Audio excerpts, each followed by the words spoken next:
Alright, what's going on, chat? This is 681 Shadow. Welcome to another stream. Hopefully y'all are doing well today. Hopefully y'all having a good one so far. So, we're doing a little bit of a double feature today. We're going to finally be finishing the Zenless story, because I'm just like...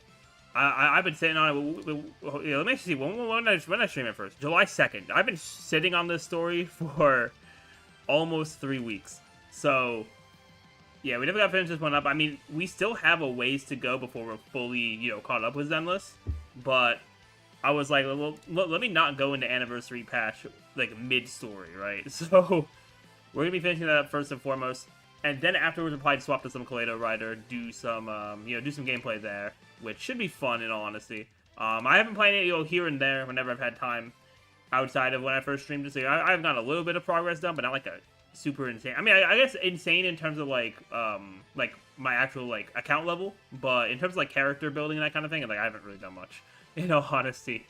Because I'm not gonna lie, like I'll talk about this as like a ZZZ up, but Kaleidorider gives like their dailies give so much XP, like they give so much rank XP in that game, which is it's kind of crazy, honestly.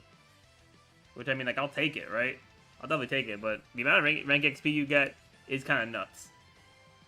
I mean, I'm sure it'll level off as you like get the higher ranks, for sure. Like, I definitely like noticed a little bit of a difference, but still, like, just by doing dailies, you rank up a decent amount, and you can unlock a lot of stuff fairly early. So, we do love to see that as well.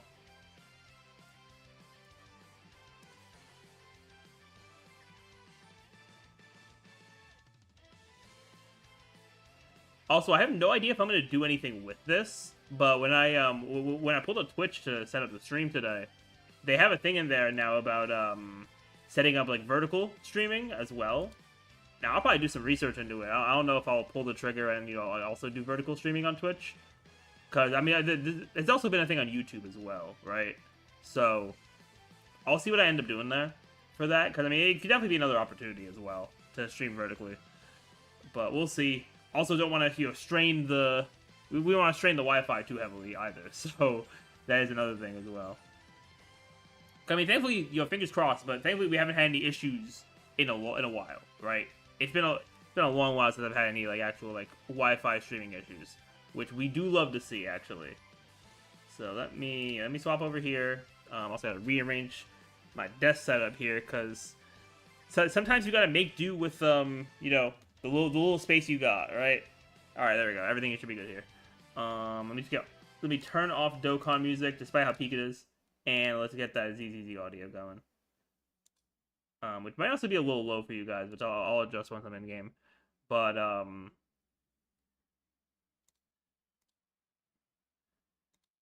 yeah, we'll get that there. Okay, ZZ audio coming through. That's good. I just gotta make sure it's loud enough, because I always like I think I say this a lot, but I always like lower it whenever I'm playing just like on my own off stream, because I'm always like listening to a video, or yeah, I'm always either like watching a video, listening to something on the side, maybe in a Discord call, right? So there's always something else I'm doing a lot of the time, which it do be like that. Also, I missed my dailies yesterday, which sucks. But I mean, it's not the end. I feel like it's not the end of the world. We should still be able to build up a decent number of pulls for Remiel. Also, what's good, Pom Pom? How you doing, Pom Pom? Pom Pom the goat. All right, let's. Yeah, I'm just doing this because Remiel is a whole nother element, so it's not really too much prep I can do for Well, I can't do anything element-wise for Remiel, but I mean, I'm sure there's other pre-farming stuff I could be looking into, which actually I probably should do for my dailies today, because my Valina is at a decent enough spot, so I don't have to worry about building her specifically anymore. Promea is solid as well. Like, I've been using her a good amount too, so we definitely are in a solid spot here. All right, let me claim this. Where am I in terms of Jades, actually? Not Jade, in terms of Polychromes. Look at me over here being all Star Rail brand. Well, yeah, where are we in terms of pulls? Okay, 7,500. That's actually not bad. That's not bad at all. That's what, 46 pulls? Yeah, character-wise, we have to go the full way through, and then, but W engine, we're actually kind of close to our S rank. So, as long as we can get, if we can get Remiel early, then I feel like M0S1 is not ridiculous, or M0W1, whatever we call it in Zenless. I feel like that might not be ridiculous. Yeah, and we really got 1 week before the patch, which is exciting, honestly. Oh yeah, I have to get the game audio too. Yeah, it's definitely too low for for stream. It's definitely too low. Yeah.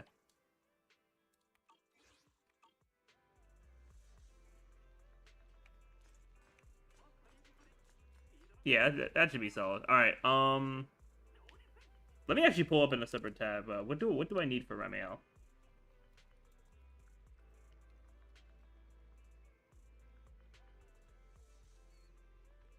What materials do I need? I mean, I know the weekly boss one because that weekly boss just came out, right? So that does make sense. Yeah, we have the anomaly. Oh yeah, we actually I think I can pull it up in game, right? I gotta see where I could put it, but I feel like I'm able to pull it up in game. Do training target, unless she's just not in here, or there's a different thing for like the upcoming characters. Maybe.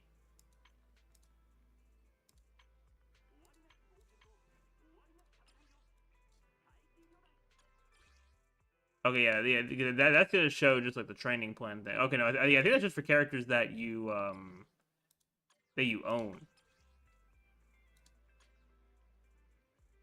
I think there definitely is some way to set the character, right? There definitely is. I just don't know where it is, which is on me. That's 100% on me.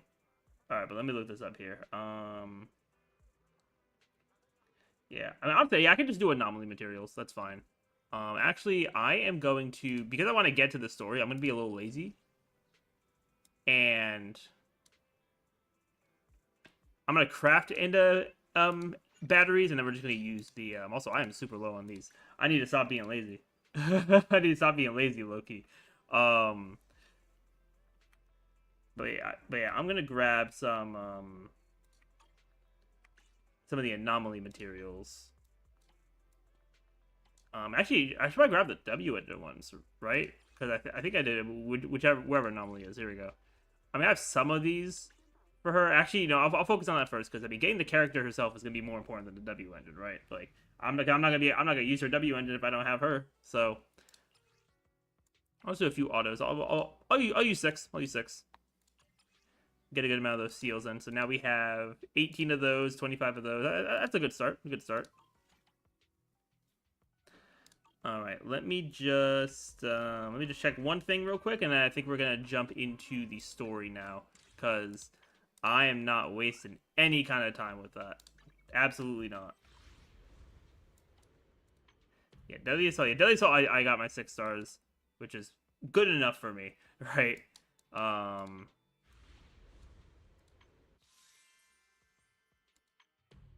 just making sure I didn't miss anything here. Or anything that I can, reasonably do right now. Oh yeah, we should be good there. All right, so let me just check one thing on my PC real quick. I gotta make sure we have enough room to record as well for the story, because just in case anything goes wrong with the stream, right? I'm just like, I always like to record it. How am I doing on storage space? I could probably clear a couple things out. Yeah, I should be able to clear. I can clear the Starro story out probably. Or actually, no. I'll hold on to the Starro story. I know what I can clear out. I know what I can clear out. I can clear out that anomaly arbitration video. We'll get rid of that. And then let me just get that in my recycle bin real quick.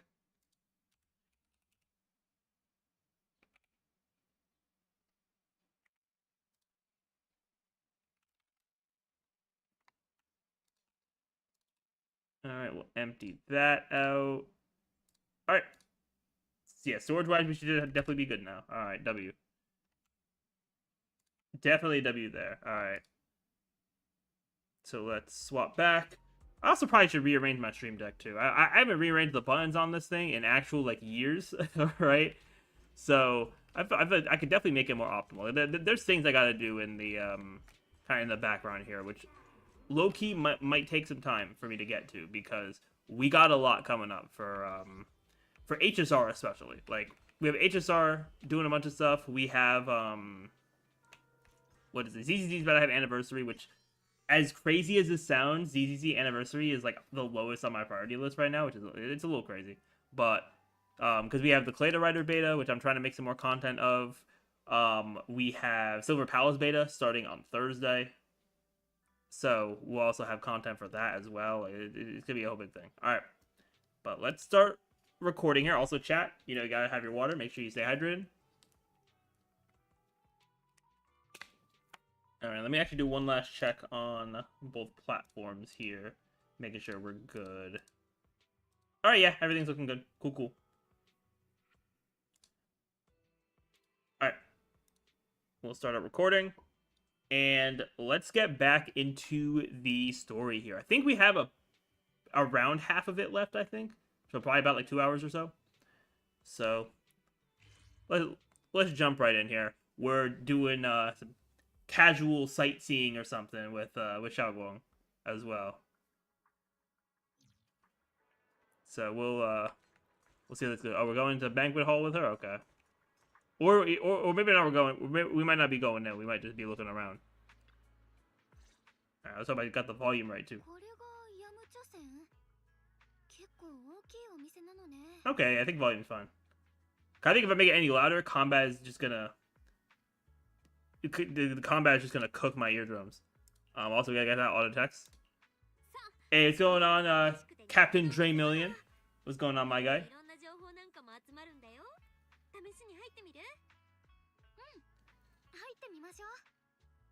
Totally hasn't taken me like 3 weeks to get back to finishing this quest, but you know, it is what it is. It is what it is.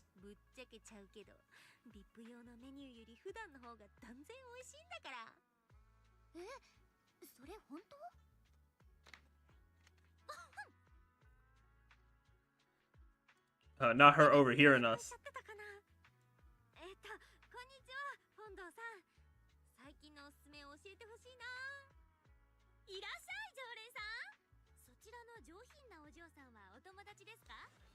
Yeah, so I feel like with the way this is going, we're probably gonna get some. Yeah, we're doing this like quality slice of life kind of deal with Xiaoguang right now, and then we'll get into the like sort of final like part of the quest where we actually like get to the climax of the whole thing.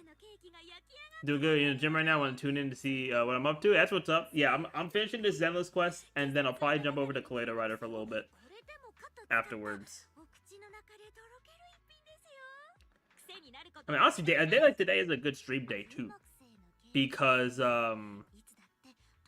it's rainy today. You know, skies are cloudy.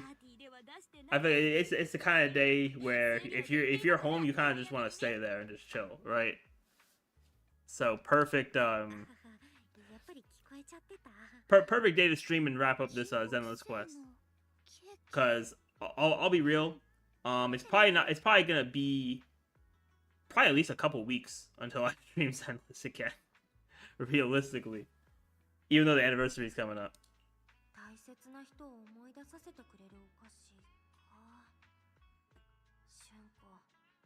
Yeah, because Thursday we'll do probably maybe a shorter stream, like 2.5 hours of Silver Palace, because I do have work that day, so I can't go long or anything like that. And then Friday we have the Fate collab for Star Rail, which is gonna be the highest priority thing for me. All right, so I guess we're getting food. That's what's up. All right, let's check out the second floor. Oh yeah, this area again. It's been a while.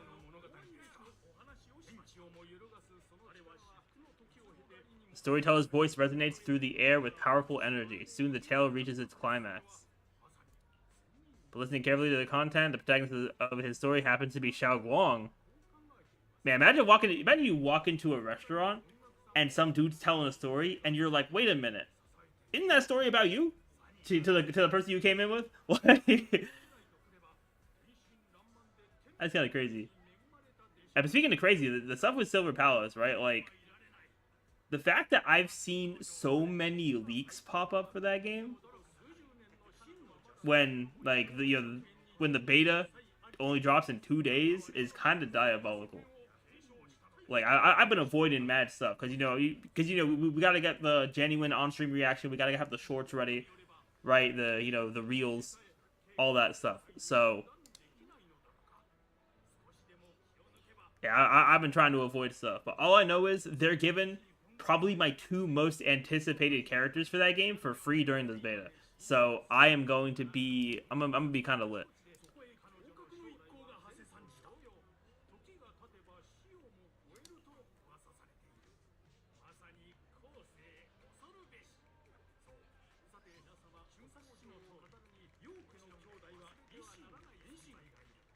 Oh yeah, let's get away from the unvoiced storyteller over there.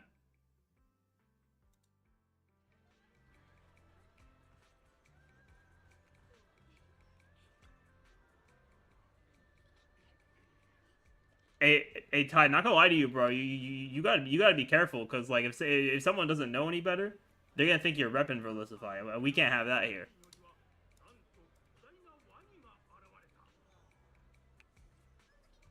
Oh, I really interacted with the cakes and not with the character. Love that.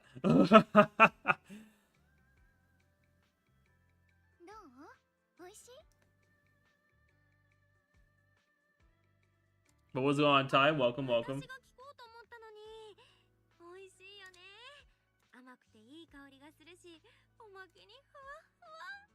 Also, Ty, when you get a chance, my guy, check what I DM'd you on Discord.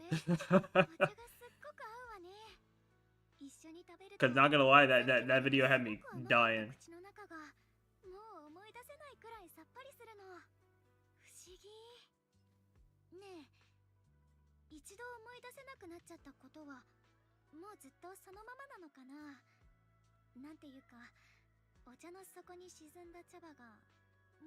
Oh wait, you know what? Hold on. Alright, I also realized I high-key screwed up with YouTube. I forgot to set the latency. And you can't do that once you're live, so YouTube, y'all might be a little slow. Y'all might be a little slow, but that's on me. That's on me today. I forgot to turn down the latency on YouTube's end. And I'm not trying to end stream just to do that.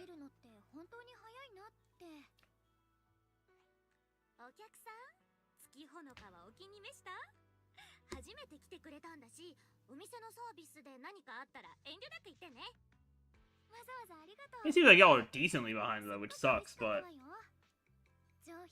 hey, you know what? We'll deal with it. We'll deal with it.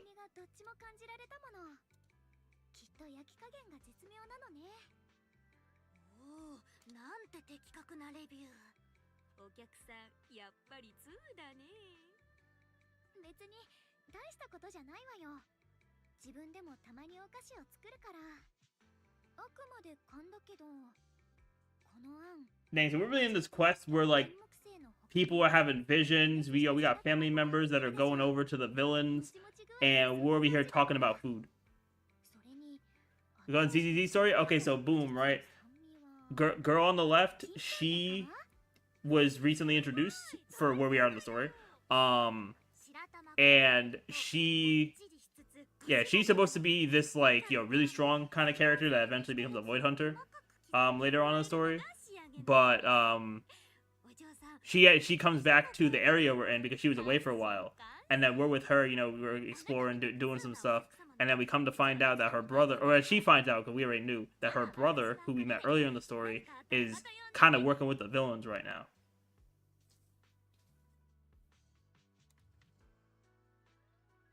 Not the Duke Tennis. What do you mean the Duke Tennis?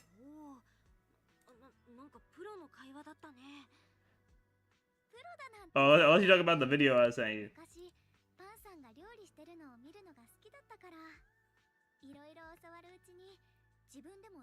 Also, that reminds me, actually, chat. If y'all kept up with Streamer University, what were your guys' thoughts on that? Cause yeah, cause I mean honestly, like I mean, there's always I feel like there's always gonna be some crazy stuff going on, but I think generally in terms of like the educational aspect, which like I feel like as like a smaller creator is more important to me than like the clip farming stuff. I think this year was probably better than last year, realistically. Okay, so everyone's just afraid at this point. It kind of just works, right? It's a W phrase. 釈円さんとほんと面倒見がいいし、実の妹の俊子には過保護なくらいだったんじゃない？そうだよ。お兄ちゃんは小さい頃から何かにつけて私をかばってくれた。But yeah, I was definitely like, as like from a viewer standpoint, actually like from content creating as well, and like wanting to learn more. Like I think this streaming university was overall a W. Yeah, because I know Ty and Dre were watching some of the classes yesterday, which I still haven't watched all of them. So I definitely gotta take some time to do that over these next few days. 春子、老いた命と若い命、どちらか一つしか救えないとしたら、どちらを選ぶ？飢餓の時代、命をつなげる穀物の袋と、千年の知恵を継ぐ書物、どちらか一つしか守れないとしたら、どちらを選ぶ？そして、災いに直面したとき、自分自身を救うために逃げ出すか、それとも世を救うために、不可能だと知りつつも戦うか、どちらを選ぶ？ Yeah, no, he has no clear answer. If it's like if there's two people you gotta save, but you can only save one of them. Looking so far as dropping gems from what you see, so go finish this course and check out Agent and Sinners.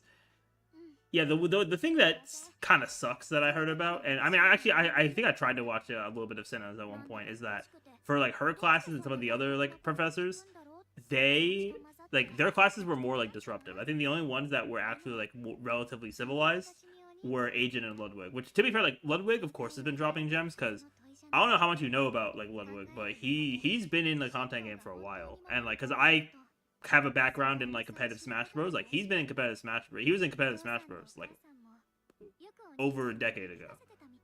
That was like his main thing. But then I think he ended up like trying some other stuff, kind of blowing up from there. But yeah, Ludwig definitely knows what he's doing. Like he's been in the game for a long time.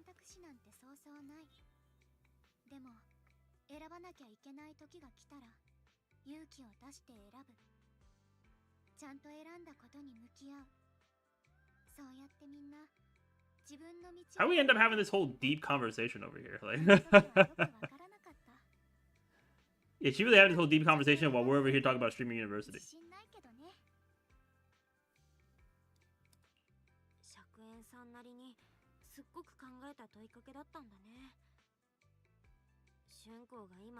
Remember for Smash and the slides up those numbers incident? Yeah.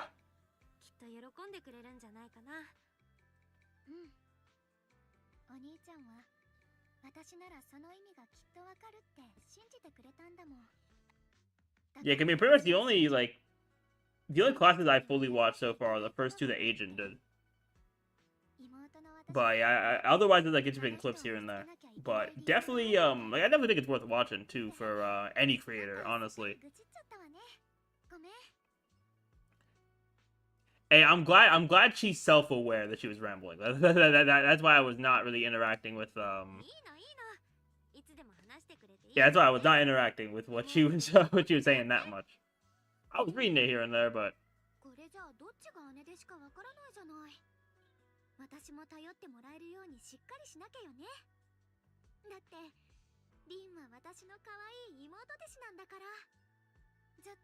yeah, because I feel like the stuff I've learned from like watching Streamer University so far, plus also like all the stuff I have coming up for like all these gacha games, I'm like super excited and motivated.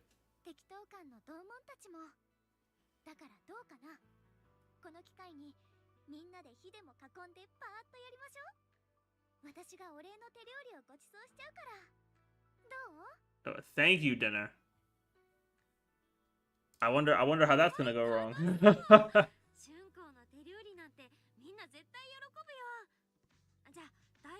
万学先生、それと姉賢さんは私から誘っとくね。ソンタオ先輩たちも戻ってきたら知らせなきゃ。うん、やっとみんなにお礼ができるわ。さあ、行こっか。Alright, where are we going now? At Shaogong, you leave Yamcha Sin, preparing to head back to Sabian Temple. Oh, we found them. Cool. Alright, let's see what intel we got that's gonna get in the way of our dinner. りんちゃん、こうちゃん。二人ともおかえり。みんな大丈夫だった？それと、調査は進んだの？安心しろ。全員無事だよ。途中で少し手間取ったけど、それなりに成果はあった。みんな、本当にお疲れ様。何？ Dude, I feel like Zenless NPCs are either super basic or they have the most like fire designs, and there's no in between. This guy definitely falling under the basic category. これもみんなのおかげだよ。ところでね、春光がみんなにちゃんとお礼がしたいらしくて、今夜適当館でちょっとした宴会をする予定なの。春光の手料理付きだよ。二人もどう？おお、こうちゃんの手料理か。うん、別にそんな期待してもらうほどじゃないんだけど、来てくれたら嬉しいなって。そうね。せっかくのお誘いなのに申し訳ないんだけど、今夜は。Yeah, I mean, they gotta do more investigating. That doesn't make sense. ああ、勘違いしないでくれ。行きたいのは山々なんだが。我々にはまだすべきことがあるんだ。君たちがくれた情報のおかげで、宮妻の異常にとって鍵となりそうな地点がいくつか特定できた。それに、Okay, W leads. 航空跡地は今、弟子を数人残して警戒に当たらせてる。詳しい状況は師匠にも報告済みだから、きっとすぐ。Oh, each one's pulling back up? That's a W. そういうこと。みんなの安全のためにも。見張りは弟子たちで交代しながらやることになったの。他にもおかしなことが起きないか注意しておかないと。けどこうちゃん、生命権の使い手としてあなたに万が一のことがあってはいけないから。師匠が来るまでは窮屈だろうけど適当感で持ちこたえてね。外のことは私たちに任せて。だから今夜くらいは肩の力を抜いて楽しむといいわ。全部終わったら後で私たちともお祝いしましょう。でも大丈夫。あなたが重荷を感じる必要はないわ。私たちに。And you know what? She is kind of spitting though. You gotta handle business and then you can celebrate. そのためにもあなたには無事でいてほしいの。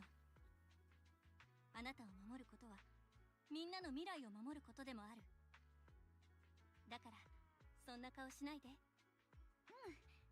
わかった。じゃあ、俺たちと獅子王は交代に行ってくるから、またな。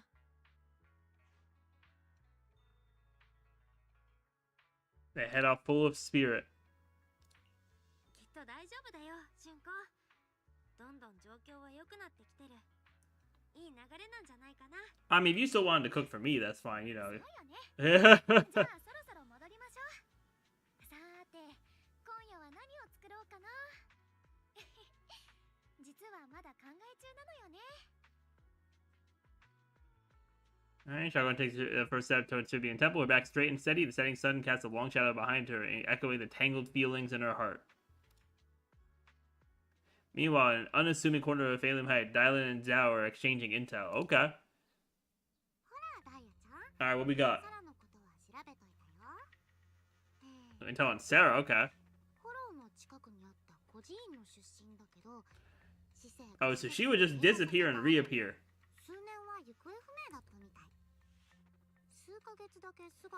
So Sarah's really that one person in the friend group who appears randomly and then you don't see them for months. That's what's up. もう三小会の力を借りて活動してたって感じだね。数年行方不明だったってとこ気になりますね。うん、それが面白くてね。彼女が再び姿を現してからの数ヶ月官 Oh, she's on the hand headquarters. 乗り込んでは自分は対フォロー行動部の特別調査小隊にいたって言い張って騒ぎを起こしてたんだって。他のメンバーはみんな事故で殉職しちゃったっていうのが彼女の言い分だった。 Is that how she ended up getting close to Bringer? Or それを突っぱねたの。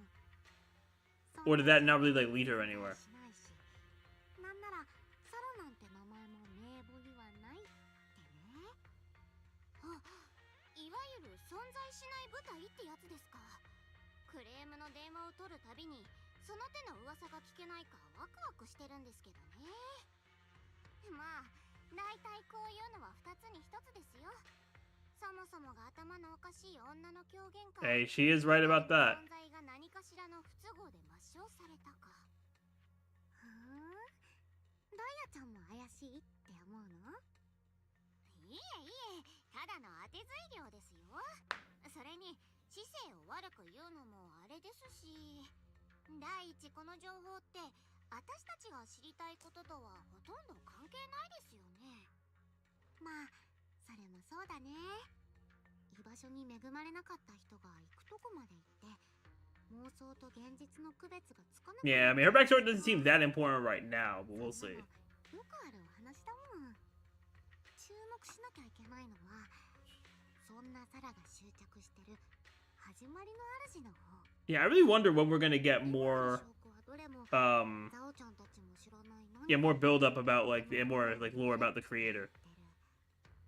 ボスにはもう報告したし、これからどうするかはあっちが決めることかな。あ、そうそう、これもダイヤちゃんに言っとかなきゃ。 Oh, the higher ups know? Love that. 上の人たちも気づいたみたい。お偉いさん的にまだまだ英義地区は価値のある場所だからね。This is also part of your job now. Love that.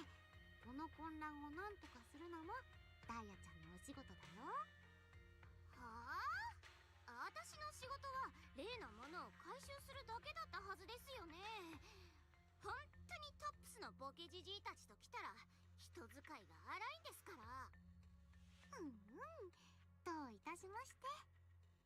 それと例の古書にあった人報だけど、宮妻を沈め Thing る is that really just be knowing stuff? 遡れる由緒あるものみたい Yeah, she should be finding stuff out. 陣の中心部に大量のエーテルエネルギーをつぎ込めば宮妻を吸収することができるんだって。でもほとんどの人が知らない罠があって、封印するエーテリアスが逃げ出さないように Oh, that is 陣を開いて good to know, actually. 結界に閉じ込めないといけないんだよね。誰が陣を開く鍵になるにせよ、その人は基本的に生贄ってこと。ひょっとしてサラは楊釈炎をその鍵にするつもりでは？彼の両親も過去にあの人報について調べてたわけですし、知識なら Oh, maybe. 妹さんよりも豊富なはずです。ありえない話じゃないと思うよ。だからこの件、ダイヤちゃんの任務といい感じにくっつけられると思うんだよね。まあとっくに気づいてるかもだけど、なんとかしてあの万学先生を鍵にするのはどう？宮妻は I'll get Bonnie to be the key. 知能構造体のエネル So ギ you ー want to sacrifice the goat? 一石二鳥。最後にヘロヘロになった彼からダイヤちゃんがコアをもらってお仕事は終わり。 Unless you're saying that Bonnie is him to such a degree that he'd be able to outlast whatever barrier. ザオちゃんにもお見通しだからね。お兄さんが危ない橋を渡らなくて済むかもだし、いいことずくめだと思わない？いいことずくめ。 Like, Dylan has her own stuff that was going on too. 私はただコアの回収にあたってはいかなるリスクも看過できないってだけです。あんまり傷物にはしたくないですからね。そうなんだ。それで何が問題なの？回収できない場合はその場で処分してもいい。指示だったもんね。まあここ最近はずっと一緒に戦ってたみたいだし、情が移っちゃうのも仕方がないのかな。聞き捨てなりませんね。こちとら生きてる人間にだって Dang, I don't waste sympathy on living humans is crazy. 禁断の果実テストをパスしてない殺戮兵器なんてもってのほかですから。そうだよ。あれは宮妻を制圧するために兵器として使 I'm also just checking real quick to see how far into the story I am. Okay, yeah. Yeah, I'd say about 2 more hours is reasonable. That's what I just saw. Alright. 黒枝の採血痕としてそれは忘れてほしくないな。あくまでこのダイヤリンが情に流されると思ってるんですね。ザオちゃん先輩、ちょっと私を舐めすぎですよ。私はただ宮妻を沈めるってこと自体何らかのカバーストーリーなんじゃないか。 You've actually seen where's it going. だってそう思いませんか？ラマニアンの宮妻が引き潮みたいになってるならどこに引いたんですかって話ですよ。それに航空跡地で亡くなった人たちの言葉の中にとある名前を見つけたんです。ここ最近よく聞くようになった名前が。What name there? Okay, it looks like someone else wants Banyugan more desperately than we do. Oh, they want Banyugan too? They're ops? どれ？それはですね。 If they're Banyu's ops, they might have to be my ops too, respectfully.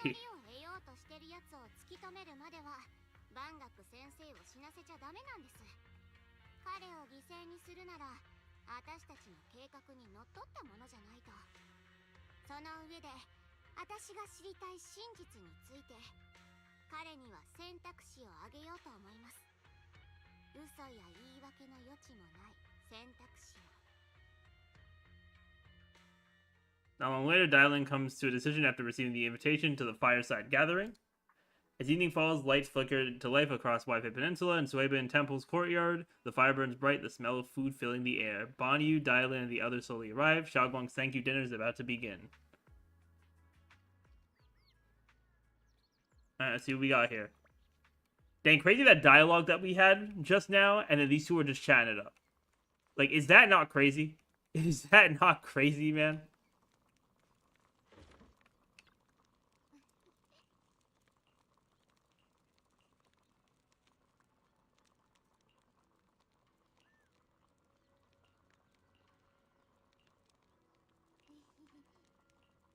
Alright, I guess you gave us extra food. That's what's up. Alright, on the large round table, warm orange charcoal flames dance in the small stove, roasting and making fruits and the nuts sizzle and crackle. The cozy aroma fills the air as their edges turn into an enticing golden crisp. That's what's up. You know, W party we got here. W party. I love the bang boos are just chilling over here too. That's what's up.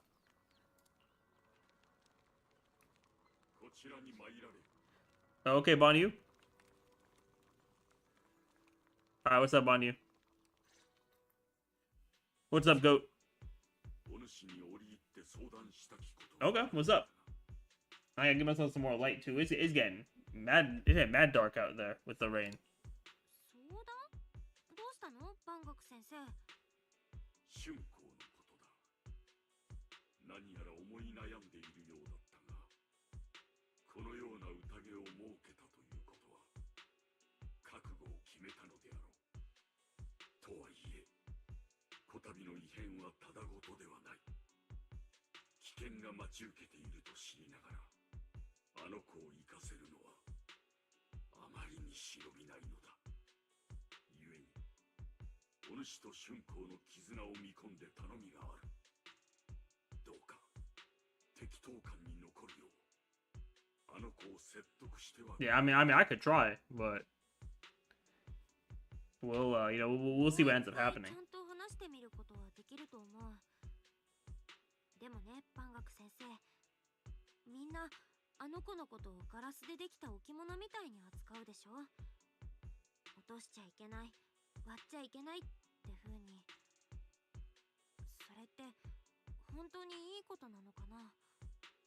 生命権にしたって、私たちにしたって、本当は春光の力になってあげなきゃいけないのに、Hey, Bella's spending a little bit. I will say that. 生命権が尋常ならざる権であるがゆえのこと。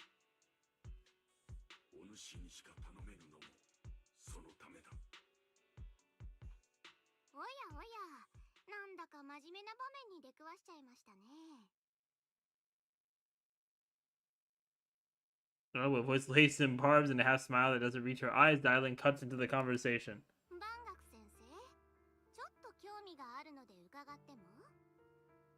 かつて宮妻に流れていく大勢を取るに足らないと判断したアルゴリズムが今さらその生き残りである春光ちゃんを Dang, not bringing up his past. どういうロジックですか？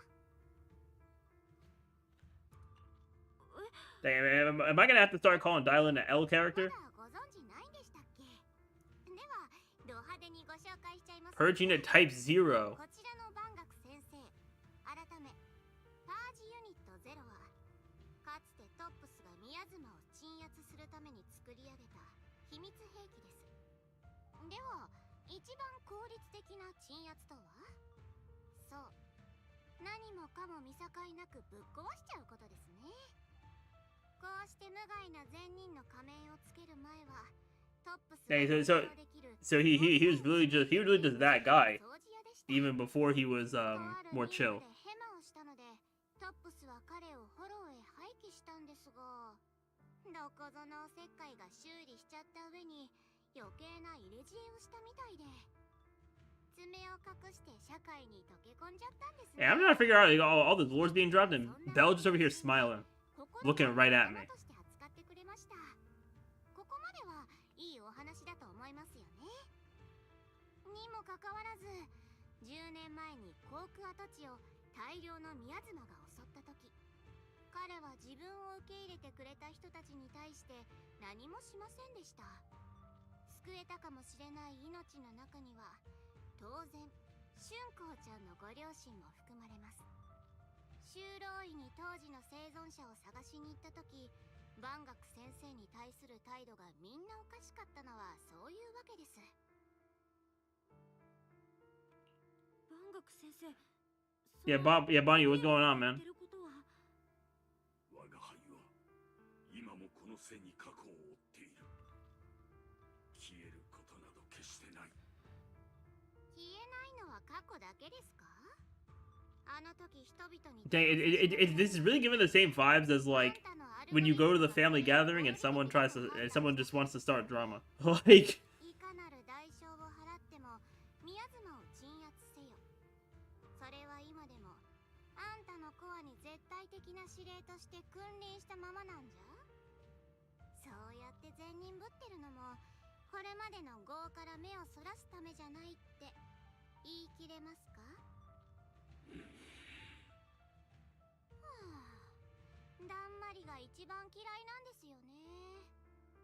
後悔から食材の念に駆られた人を問い詰めてるつもりだったんですが、禁断の果実テストをパスできなかった機会に。I gotta look this up real quick too. What is the forbidden fruit test? Because it's been brought up a couple of times by her. Not Xiaoguang's bright voice. she didn't even know what's going on over here. Yeah, what is the forbidden fruit test?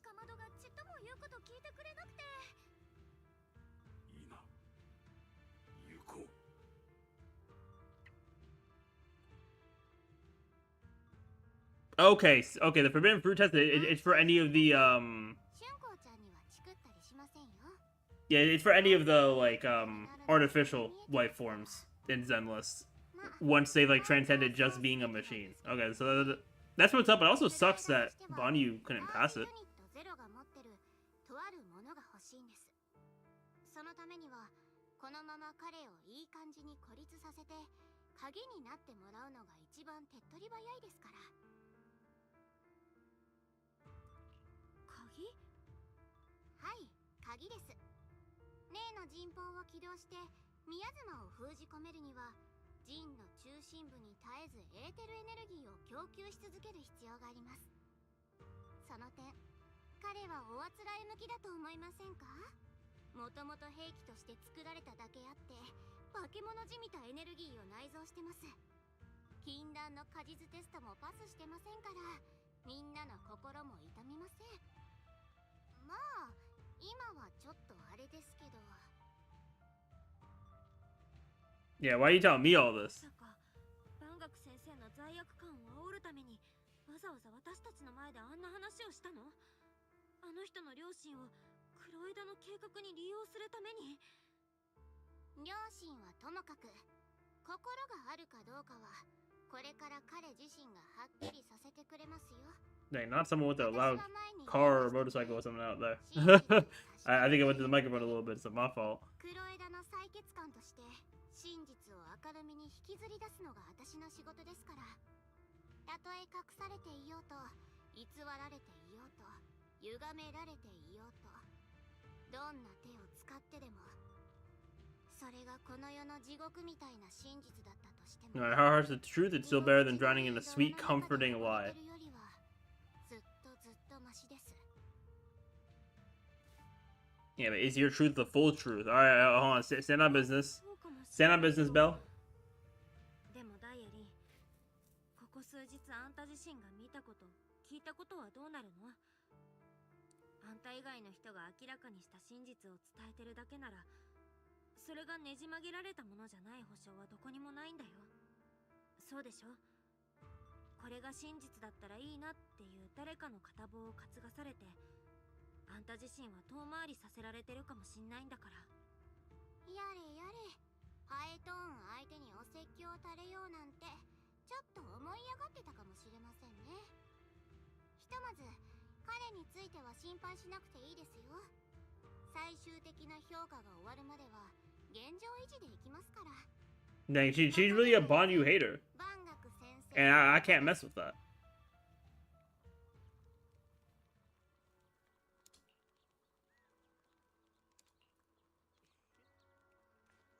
Alright, Xiaoguang time.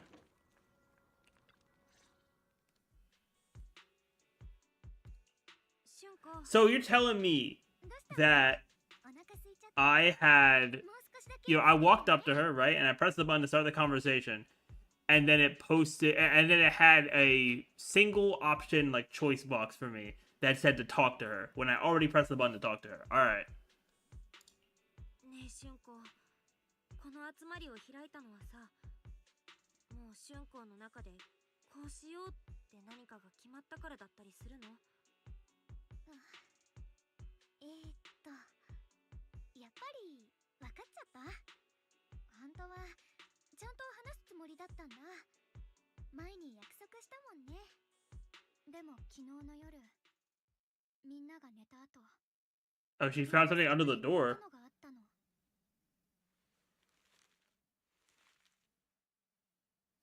俊子、君と生命圏とのつながりを断つ。 Oh?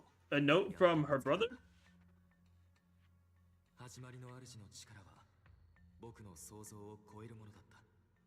そしてその力を呼び起こす鍵は僕らがよく知るあの場所の奥に眠っている。始まりの主を呼び出すことができれば僕の悲願はようやく叶うだろう。どんな代償を払うことになろうとも必ず君を自由にしてみせる。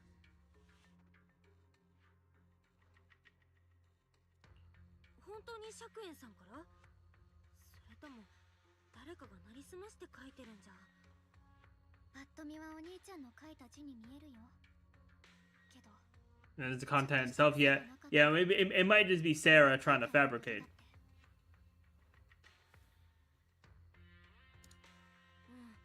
春光の方から英飛地区にいるって言ったわけでもないのに、急に手紙が来るなんて変だし、それに妹思いの釈園さんならわざわざ Yeah, either that or Krampus. Low key. しないと思う。やっぱ変だよ。私を誘い出したいんだろうけど、生命圏とのつながりはそう簡単に断ち切れるものじゃないって私が一番よくわかってるもの。でもお兄ちゃんは、私が生命圏に選ばれた時、まだ代償を知らなかったお兄ちゃんはすっごく喜んでくれた。私の頭をくしゃくしゃに撫でながら、春光はすごいな。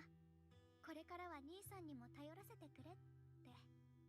きっと、私が雲岳山っていう新しい家に認められて、居場所ができたことが嬉しかったんだよね。それからお兄ちゃんも、生命圏の裏にあるものや、代々の剣士たちが迎えた運命を知ってしまったけど。釈園さん、それを知ってショックだったろうね。お父さんとお母さんがもう帰ってこないって分かった時だって、私の前では涙を見せなかったお兄ちゃんが。Hey, even though he's going on a crazy path right now, 目を開けて he きっと方法はある。見つけてみせる。 yeah, he is a good brother. I will そ say れは that. 私に言ってるみたいで、自分に言い聞かせてる風にも感じたわ。だからその方法を見つけることがお兄ちゃんの執念になった。生命圏の対象を自分に移すために、私や師匠に内緒で禁術を試したりなんかして。自分に移す？幸い師匠がすぐ気づいてくれたからよかったけど、あの人が本気で怒るところを初めて見たよ。禁術に触れた。 Yeah, I feel like Ishwan is usually like super chill, so seeing her actually be like angry would be certainly a sight. 罰を言いつけたりはしなかったんだ。ひとしきり怒ってため息をついた後、お兄ちゃんの肩を叩いただけ。それから夜が明けるまで裏山に二人で座ってた。師匠は誰かが犠牲になる痛みも残された人の。 I mean, that is true, because wasn't it, and I might be LARPing, but I'm pretty sure it was Ishwan's sister who previously had the Qingming sword. その後、お兄ちゃんは師匠に約束した。私のために自分を追い詰めたり、後戻りのできない道を行ったりしないって。生命圏の玄関はね、師匠が先代を亡くした後に。 Yeah, okay, no, I was right. I wasn't LARPing. We're good, we're good. I wasn't LARPing. ちゃんと修行して封印を強固なものにすれば、私も普通の人と変わりなく暮らせるって。玄関が守ってくれてても、お兄ちゃんと師匠はずっと気遣ってくれた。この封印の一つ一つが師匠の痛みとお兄ちゃんの恐れを思い出させてくれる。私もひとときだってそれを忘れたことなんてない。だからこそ今回は私行かなきゃ。冷静に考えればわかるよ。あの時でさえお兄ちゃんは誰かを犠牲にするんじゃなくて、自分で生命権の代償を一身に受けようとした。そんなお兄ちゃんが始まりの主に願えるなんて信じられない。きっと別の目的があると思ってる。私も。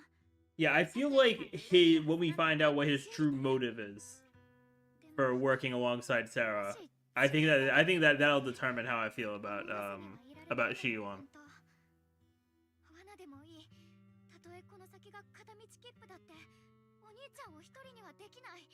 そばにいてあげなきゃ。すごくわがままを言ってるし、危ないことも分かってるけど、どうしてかな。あなたの前だといつもみたいにしっかりしなきゃって気を張らなくてもいい気がしちゃって。私は自分で選んだ道を、背負うべきものをちゃんと背負いながら歩きたい。だからもう私のことは止められないと思って、お願い、あともう一回だけ内緒にするのを手伝ってくれない？私が看守代理なんて名乗ってた時もしっかり気を使って秘密にしてくれた。あの時みたいに。 Yeah, we in this together. 私がここにいるのは春光と一緒に立ち向かってあげたいからだもん。危ないことしちゃダメなんて叱るお目付け役なんかじゃなくてね。先にあるのが罠でも希望でも、春光が信頼してくれた仲間として、プロ棋士として一緒にこの道の先を見届けさせて。どうしよう。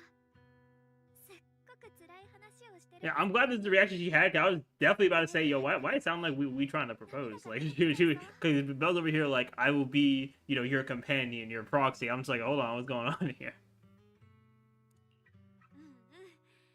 涙は釈園さんに会えた時に取っとこう。今夜はみんなでワイワイやるってことで。 Yeah, the food. Yeah, I was gonna say the food better not be burning while we're having this conversation. 料理が出来上がったか見てくるわ。みんなには食べてほしいものが山ほどあるんだから。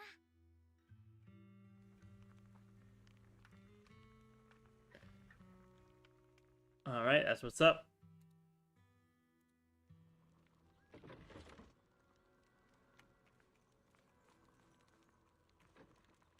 All right, it's food time. Let's start the fireside gathering. よし、準備はバッチリよ。お自身にイヤス、それと万学先生には Definitely the W image here too, by the way. 手に負えなかったわね。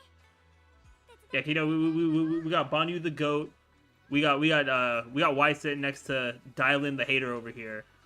We got Bell just locked in. And then we got Xiao Guang there. We have Bellion over here with some food. We got Eos is over there as well. And then we got an NPC dude whose name I do not remember and don't think I will ever remember realistically. Yeah, W Bellion. ダイアリー、これ食べてみてちょうだい。蜂蜜を多めにしてみたのよ。あなたの好みの甘さになってるんじゃないかなと思って。お、私が甘党だと見抜くなんてやりますね。お気遣いに感謝します。あれ、おししくん、お手手が油まみれになってますよ。ご自分をカラッと揚げちゃうつもりですか？ほら、火の粉が跳ねたら、外はカリカリ、中はふわふわ。 Kind of grilled lion head. おっと失礼。ここにはもう一人獅子がいたんでしたね。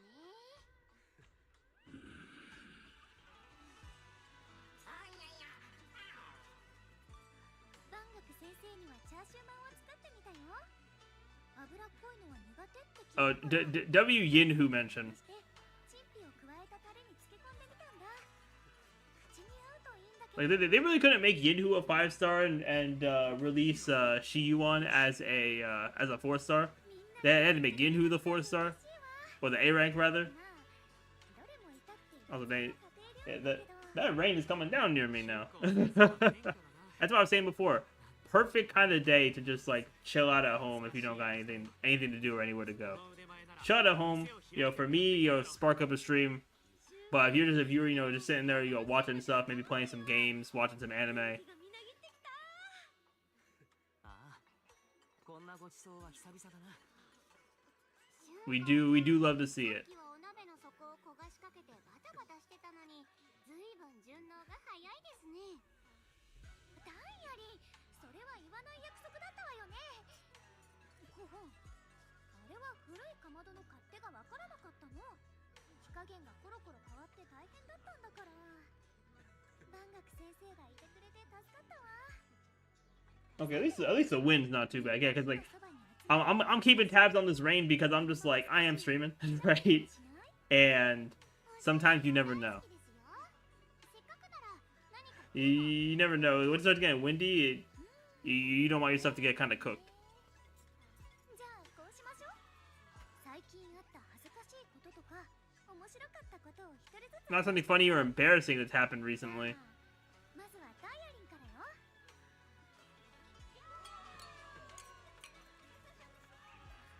They're having a good time, even though Dylan low-key being a snake when it comes to Banyu, but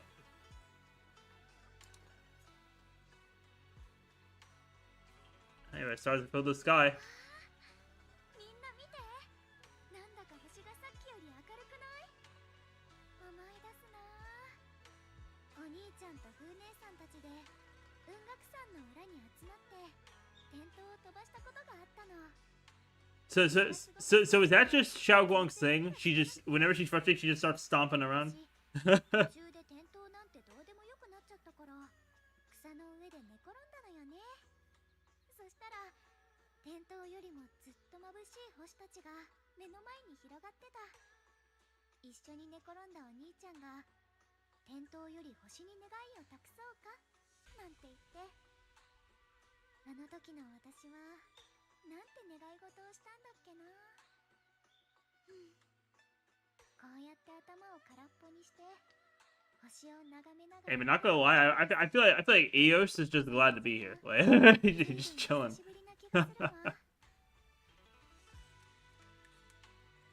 Everyone listens silently, with the crackle of flames the only sound breaking the silence. The chimney storage case shimmers almost imperceptibly under the starlight. Choices, such cruel things. Once made, they're like stones cast into a lake, ripples pushing you forward as they spread. Looking back, those ripples already turned into a tidal wave. There's no turning back now. Dang, not the drowsy stuff.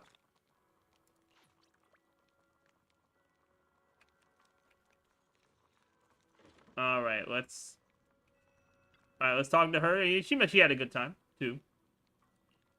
I'm definitely gonna have sweet dreams.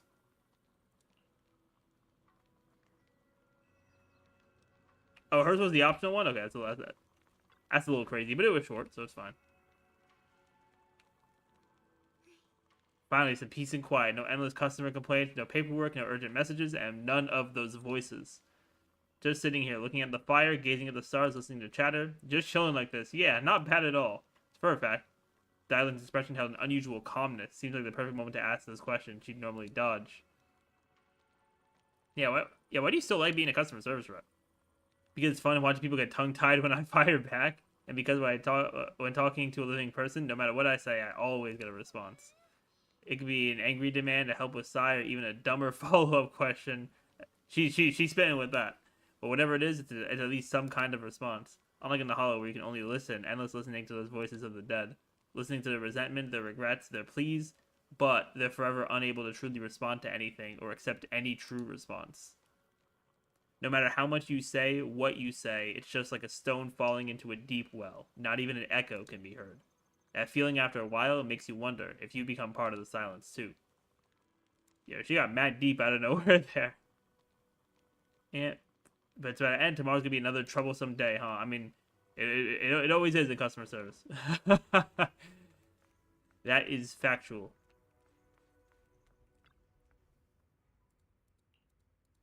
Alright, let's go to bed. Far off, Ye Shiyuan, having waited for quite a while, finds himself lost in confusion. Oh, he's starting to figure it out?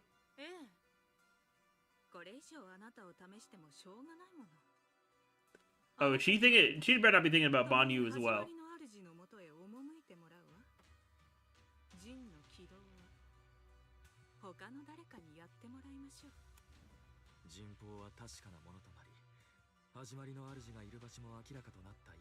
I will say though that this design, the thrall design for him is kind of fire. Like I definitely prefer it over his base model.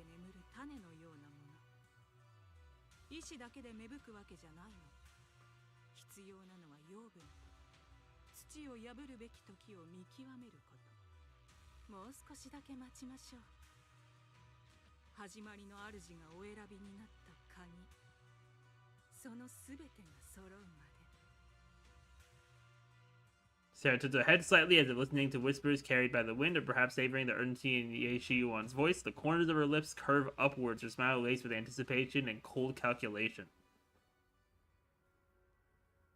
Yeah, I definitely feel like we're about to, we're about to see them. And there's commotion outside. All right, what we got? Is Ishwan back? She back? Oh, bro's kind of laid out over here. Yo, what happened?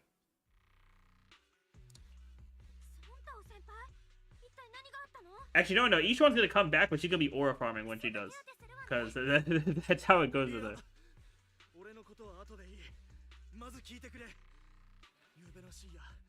My asthma suddenly erupted. Oh nah. 現場にいた弟子たちが囚われてしまった。リー、師匠たちを待ってる場合じゃない。 Oh, so we're going just the two of us? そうだね。すぐ出発した方がいいかも。ソンタオ先輩のことはお兄ちゃんとお獅子に任せたよ。任された。イアスをそちらに向かわせよう。万学先生とダイアリンには僕から伝えておくよ。とはいえリン、くれぐれも忘れてはダメだぞ。春光の状況。Yeah, Wise, we know. 大丈夫よ、アキラ。リンとはちゃんと約束したから。そう簡単に封印を解いたりなんてしない。それに忘れないで。私は結構強いのよ。生命権に頼らなくったってみんなを守ってみせる。こういう時くらい頼れる姉弟子っぽいことをさせてよね。 Oh, Dylan's already here? Okay, that's what's up. 状況は大体把握しましたけど。 Oh, she can't reach Vanyu. 問題は万学先生と連絡 I mean, respectfully, would Vanyu want to respond to you after what she said? Yeah, that's what I was gonna say. Like, respectfully, like if I was Vanyu, I wouldn't reply to her. まさか昨日ダイアリンに言われたことのせいで全部一人で背負おうとしてるんじゃ。ついでにネイケンさんもいなくなっちゃいましたし、こんなタイミングで宮妻の異変が起きたの。 yeah, then Ninkion is also missing. Which from what I remember, wasn't he like low-key double agent with the Exaltus? Am I remembering that correctly? Because didn't he let the other dude go? また何か見つけたの？覚えてます？私が航空跡地の旧居住区で亡くなった人たちの声から知ってる名前を聞いたって話。その名前が Oh, that was his name? Yep. Holy double agent. ネイケンさん？あの時被災した人たちの中に彼の身内もいたの？ええ、あの惨事にあって万学先生が見殺しにした人たちの中にはネイケンさんの姉もいたようですね。ちょっと待って、見殺しってどういうこと？おっと、我らがプロ騎士さん。 Dang, I love how we just had a conversation where you were just like, yeah, don't worry, I won't tell her.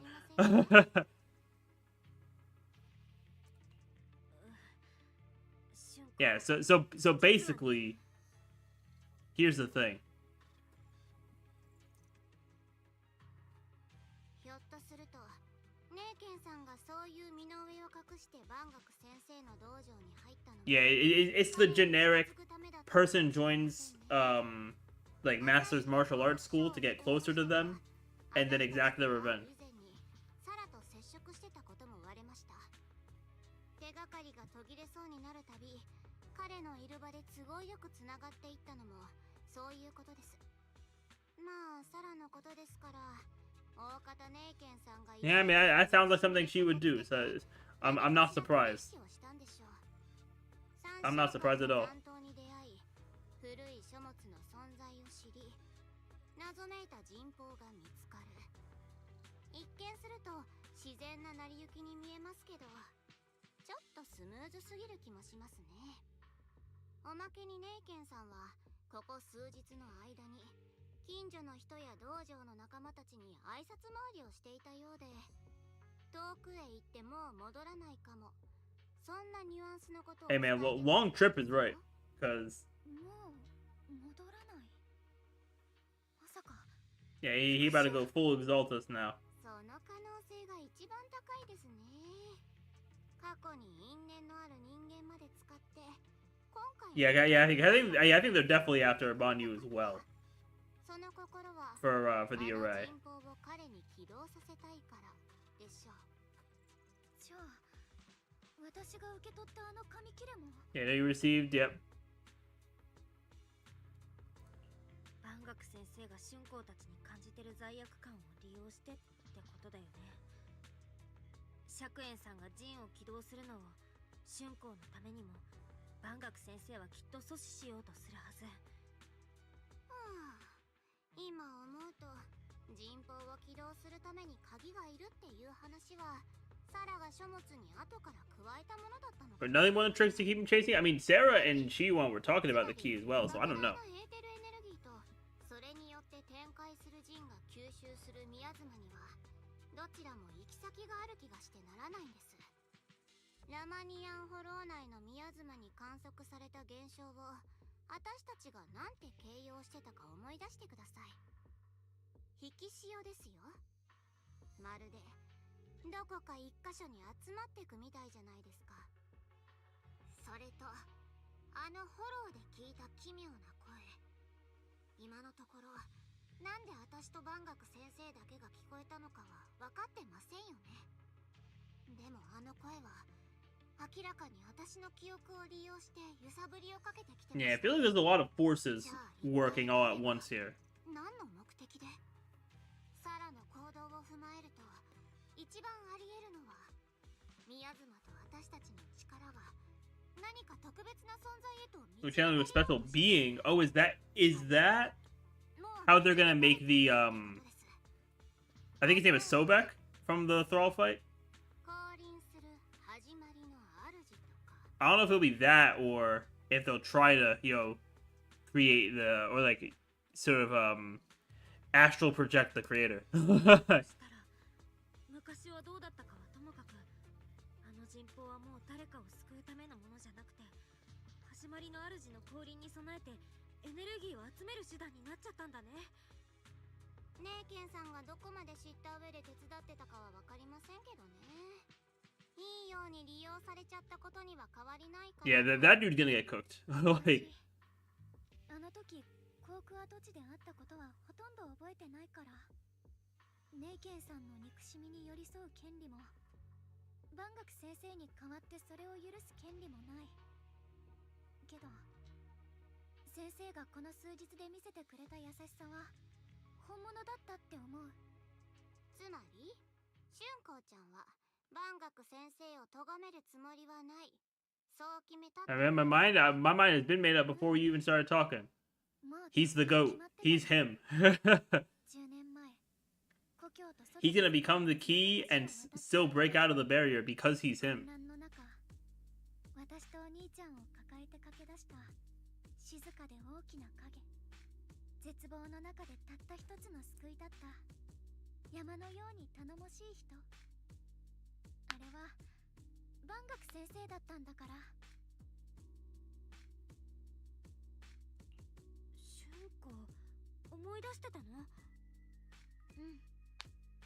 万学先生はそんなこと一言も言わなかったけど、災害の後私たち兄弟の面倒を見てくれたのもそうだし、雲岳さんっていう新しい家を紹介してくれた時も、いつだってあの人がいたから。あの人がどんな過去を背負っていようと、どれほど冷酷な生まれの掟に従ってきたとしても、この恩がなくなっちゃうほどじゃない。そして今、罪悪感があの人をもう一度危ない場所 Okay, so we gotta rescue Bonyu as well. リン、ダイアリー、私、お兄ちゃんと万学先生、どっちにも無事に帰ってきてほしい。生命権の継承者らしい気概がようやく見れましたね。そこまで覚悟を決めてるってんならとやかく言いません。行きましょうか。彼が正真正銘の鉄くずになっちゃう前に。それとあんたのお兄さんとネイケイさんのバカが取り返しのつかないことをしでかす前に。 Alright, so time for what I assume will be our final like mission for this quest. I knew you were a good person. I'm still on the fence though. She's still calling Bonyu a scrap heap. ああ、もううるさいですね。行くんですか？行かないんですか？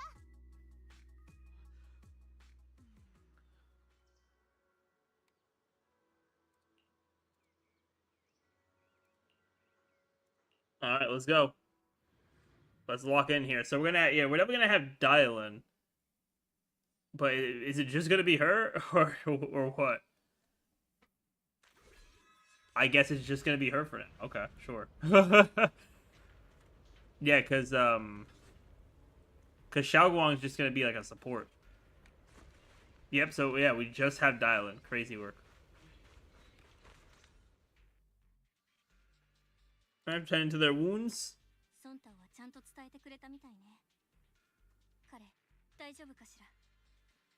At least we found her right away. 心配しないで。ソンタオ先輩は大丈夫だよ。でも敵闘官の弟子たちは宮妻に囚われちゃったって聞いたんだけど、どうやって脱出できたの？万学先生よ。昨夜あのゲートが一人でに開いて。 Okay, so yeah, Banyu's already in there, which we figured. すぐに勢いよく宮妻が襲ってきて、私たちは別々の場所に閉じ込められてしまった。そこへ万学先生が来てくれたわ。私たちを助けて安全な場所まで連れて行ってくれた後、あろうことかさらに深いところへ向かおうとしてた。でも彼の表情を見て衝動的な動きじゃないことは分かったわ。 Yeah, it definitely was a long made decision for him. 先生は他に何か言ってなかった？この混乱はもはや人の力では止められない。別の方法を探さねばって。 Some strange things, heavy words. What did he say? 私たちに言ったのか、独り言だったのかは判断がつかなかったわ。意味深なこと。 Yeah, you can't say someone said heavy words but not say what they were. To walk this world is as to depart one's home for distant shores. When debts of old weigh heavy, they press not upon the steps alone, but cast thy companion stumbling in the dust beside thee. Bro's quoting verses over here. Like,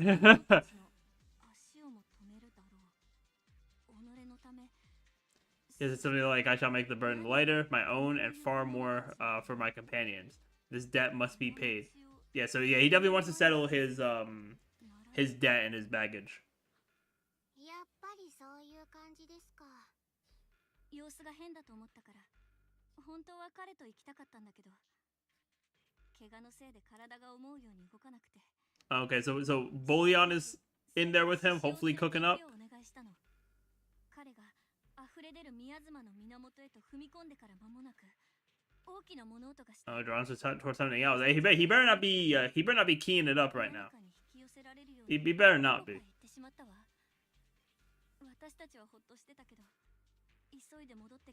He was trapped. Oh, he's keying it up.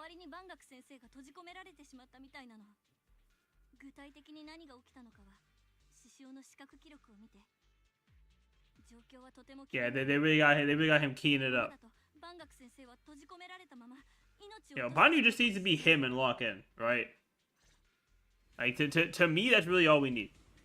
Alright, Bolion, what you got for me? Last night, Banyu came back to the area alone. Oh, this is cool. Okay, so I get some Banyu gameplay.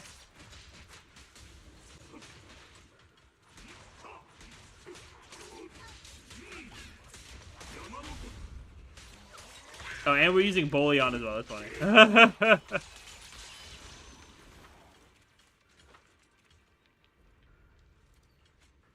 And she changed the situation. This cast is beyond human control. We need to find another way. I'll seek out a source to save everyone. Bonnie Shifu, those of us who remain here are too injured to move. Please take Bolion with you. Having him assist you would put our minds at ease. Alright, being a Bangbu from Yunkui Summit, I'm sure it'll be able to find its way back to you by itself once it's all over. Maybe we're gonna be able to find its way back by itself. Okay, yeah, then he's saying all his heavy words over here.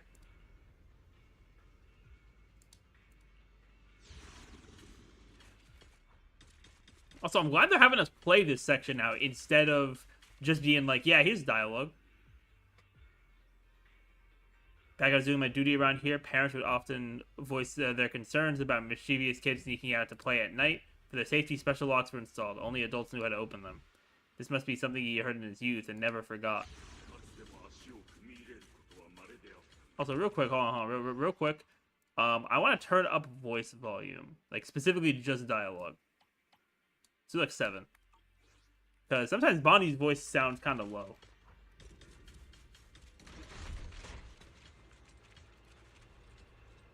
Vertical access shaft is a little crazy. I'm not gonna lie. That is a little crazy. Oh, is it this dude? Is this dude? Great. Banyu Shifu, I knew you cared about the mystic's safety and would come here. Rainy was absolutely fantastic, dude. I think I stumbled upon the key array core of that ancient array mentioned in the old text. It's just I'm not skilled enough. I couldn't fully activate the array, but now you're here. Surely everything will go much smoother. Looks like this time the miasma disaster can finally be put to an end. This place won't have to relive that nightmare again. See, bro's being all fake over here. Where's it located? There are several array pillars on the platform nearby. I'll lead the way for you, Shifu. Yeah, bro over here being all fake.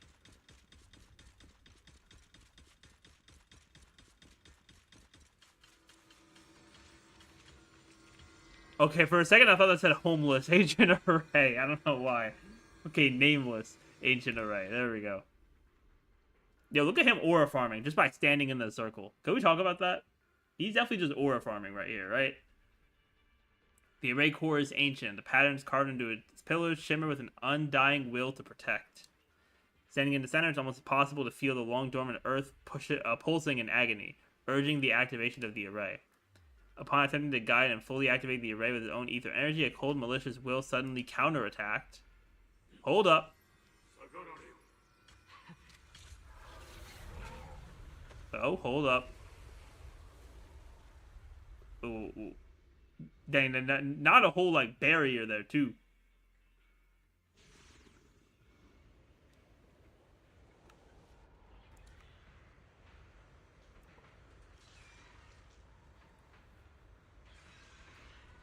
Alright, Bonnie Shifu is trapped in a miasma sphere of great evil, and even though my training has advanced by leaps and bounds today, I still can't save the two of them. Alas, what a tragedy. Yeah, indeed, you should hurry to save Banyu Shifu and take Bolian with you this time as well. Alright, Bolian, lock in.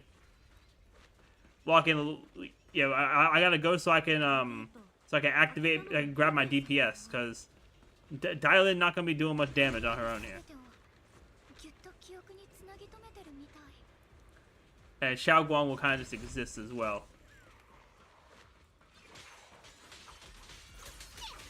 Yeah, we'll let her do her thing over there. Boom, boom, boom.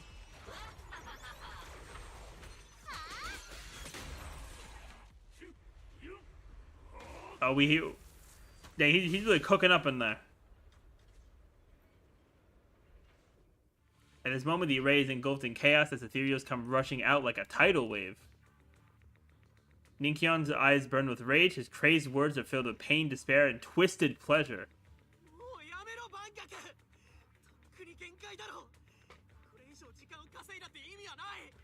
Hey, bro's really being all fake over here. Oh wait, no, never mind. He's pulling off the mask. He's taking off the mask.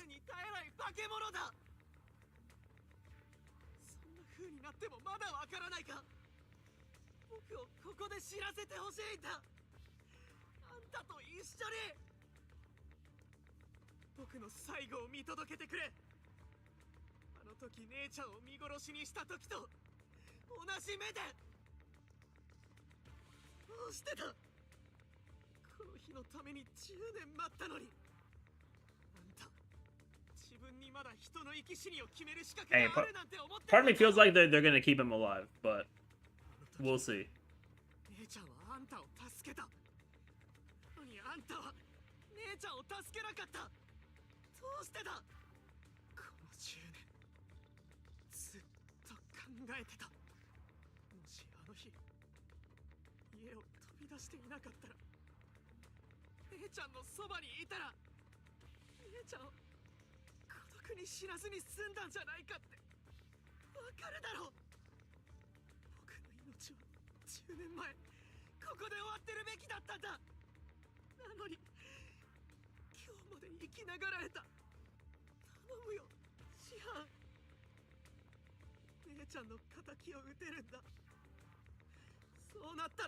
Hey, Banyu does look kind of fire here, though. Hold on, let me actually grab this. Or I want to grab the screenshot.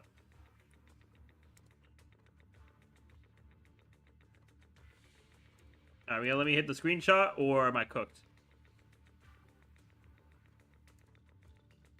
We might be cooked, but I can probably find it online. Oh wait, no, we got it.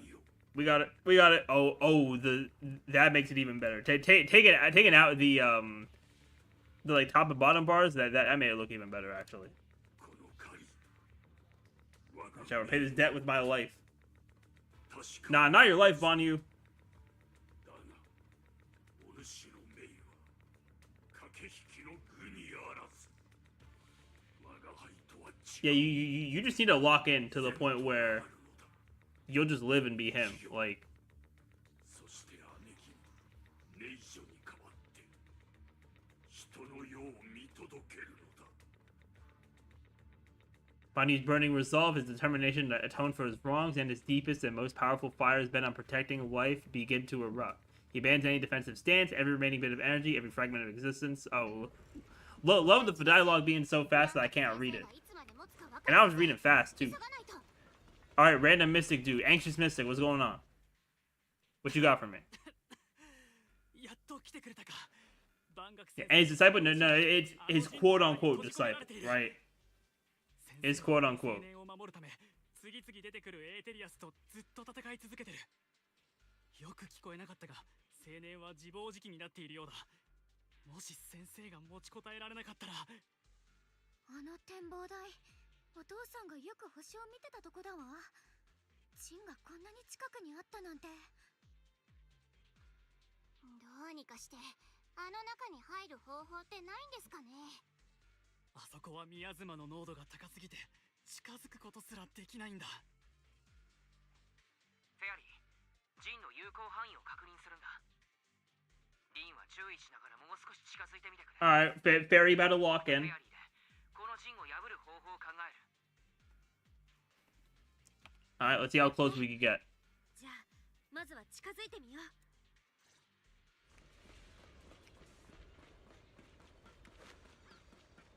Oh, we do have to fight? Okay. もしもし、も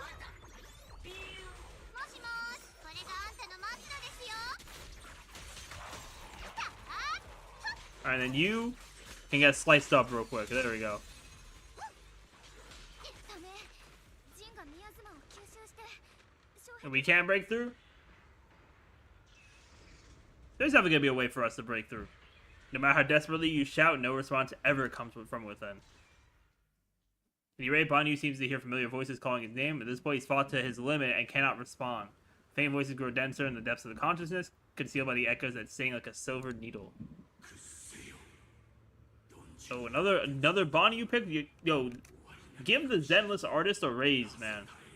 Yeah, give them a raise. そのコアをさらけ出し偉大なる力を受け入れる Oh, grant you rebirth and eternal freedom. 新たな命と永遠の自由を与えてくれるだろう。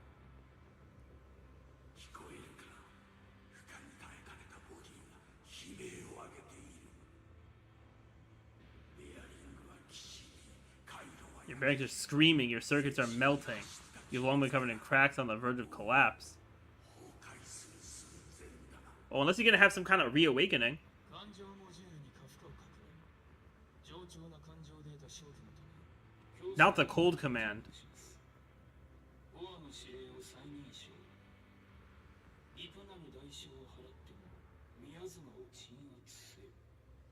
沈め、この永遠に溶け込むのだ。見るがいい。彼らがどれほどお前を受け入れたがっているかを。 Hey, he better fight that. He better fight that cold command. この汚れの一部だろう。期待が持たぬ。もはやこれまでか。いいな。たとえ一縷でも望みがある。 Yeah, never gonna let it go. Exactly, Bonyu. 心話はしない。まだ強がる。この傷を見よ。これは栄誉の負傷などではない。背負うべきではない。 Yeah, it's like he's trying to be swayed in directions of like his guilt, his like raw code. Apparently, the curse of disgust over here. The thing's trying to pull him in all different directions. 私たちの普通に比べれば万分の一にも及ばない。地獄に落ちろ。我らと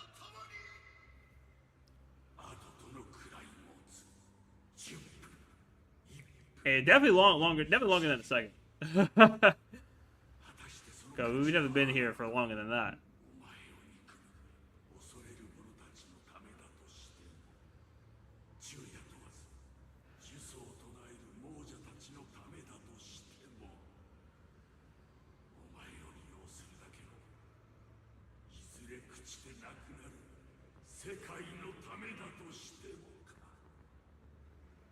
苦しいか疲れたかそれでも望みなき泥の中をもがき続けるか無意味な苦痛な It's not coming through my microphone when I'm not talking, but thunder going a little crazy out there. もがき続ければより大きな過ちとなるここで散るとこれは我が輩が選びし道 Hey, he's been there too. He's got to live with his choices. この志は盤石のごとく不変たとえこの身砕け地に Although I will say we haven't seen his like enhanced form that he uses when he in his actual like combat. So that might be a plot point we're working up to.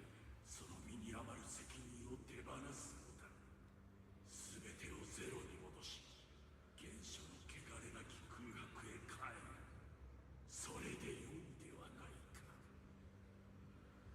殺戮も裏切りも永遠に続く贖罪もなく責任も負い目もないただ永遠の解放がある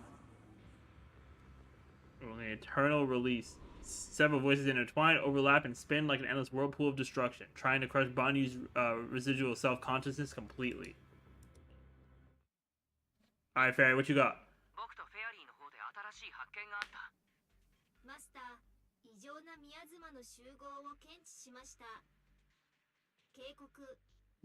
Okay, large convergence of miasma. サインが極めて微弱になりつつあります。アノマリーポイントを検出。複数のエネルギー流動に異常のある濃度を発見しました。座標はすでにマーク。 So do we have to deal with the energy flow エー nodes? テルエネルギーの流動パターンは古代人法における柱の特徴と一致します。 Ooh, okay, hold up. これらに干渉または Possible, possible solution here. W Fairy. 揺らぎを生じさせ機能の低下並びに中心部の機能を停止させることが可能と推測されます。 Alright, let's give it a shot. 柱と中心部やってみるしかないね。はい、柱を壊せば中にいる万学先生たちを助けられますし、始まりの主に供給される Yeah, we definitely do gotta hurry. That is a fact, Island. 一刻を争う状況ですからね。急がないとですよ。濃度があちこちに散らばりすぎてる。手分けする Oh, わ we're よ。 splitting up. You know, W suggestion from Xiaoguang. 私に任せて、プロ騎士さんは春光ちゃんを援護してください。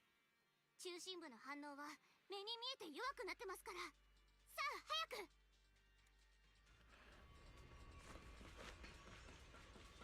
Alright, let's use disintegration. Okay, I guess I'm not destroying that one. That's what's up. Boom. Alright, what we got next? Okay, over here. Cool, cool.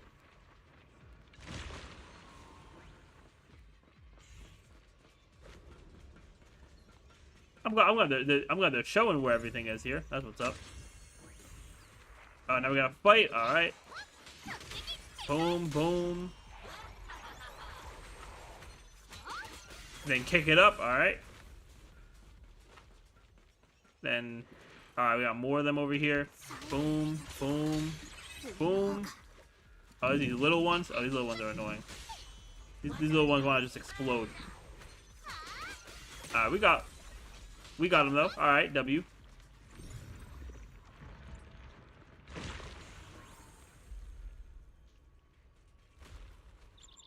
Oh, the bird!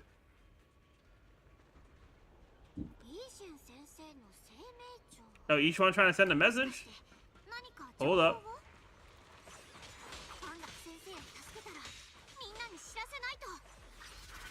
Yeah, that is definitely a W find. I can't lie about that. That was a W find.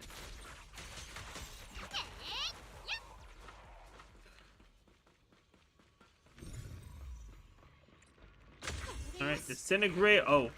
Alright, elite dude.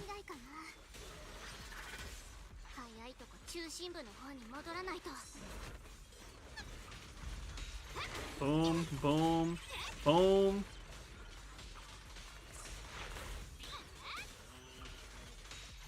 And then do it again. Alright, easy work. Okay, dissipating. Okay.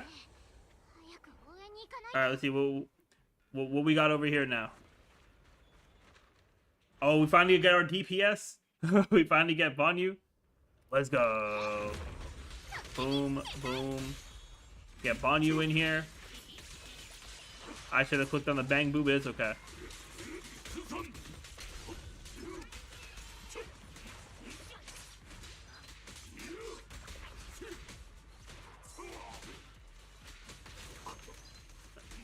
Hey, don't just be attacking me like that, bro.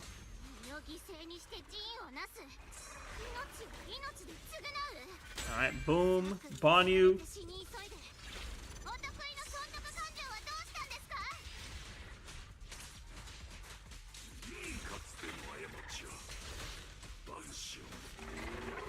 Okay, bro's really just comboing me. Yo, what is going on here? Did he just like summon a stand? Like, what are we doing? Okay, at least that was a fast purification though.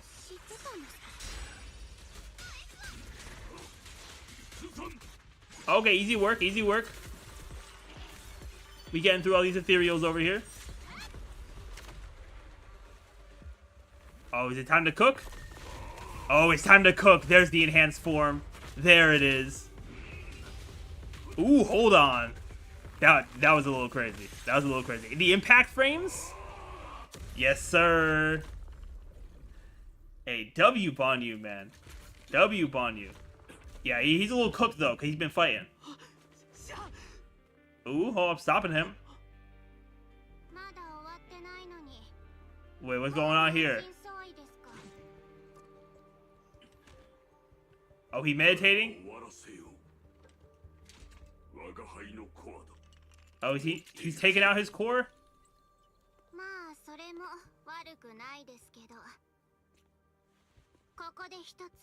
Ooh, a new choice.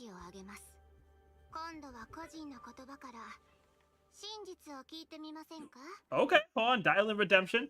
Okay.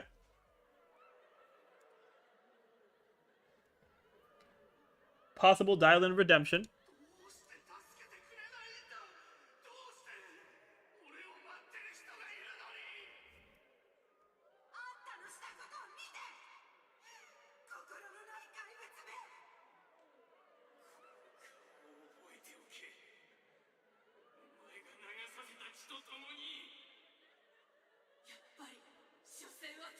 I'm waiting for Shiyuan to pull up, because this seems like the wrap up of the Dial in Banyu stuff, but we also have the Shiyuan and stuff. Just these waves of despair are about to devour everything. Xiaoguang and the others return and step onto the platform. The voices suddenly become clear and gentle, like a beam of light piercing through the dark clouds. Oh, holy sunlight.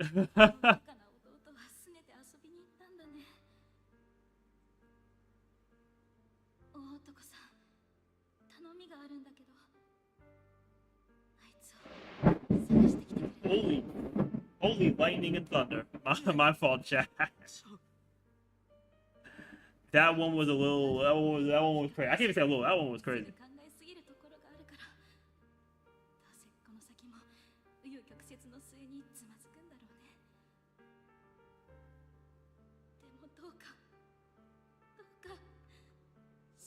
Yeah, it is the voices of that dude's sister.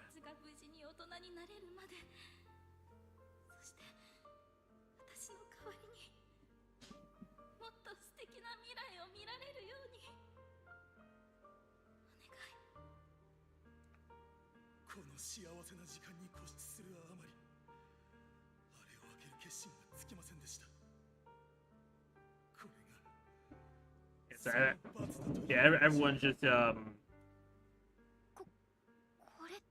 it looks like everyone's hearing all the voices.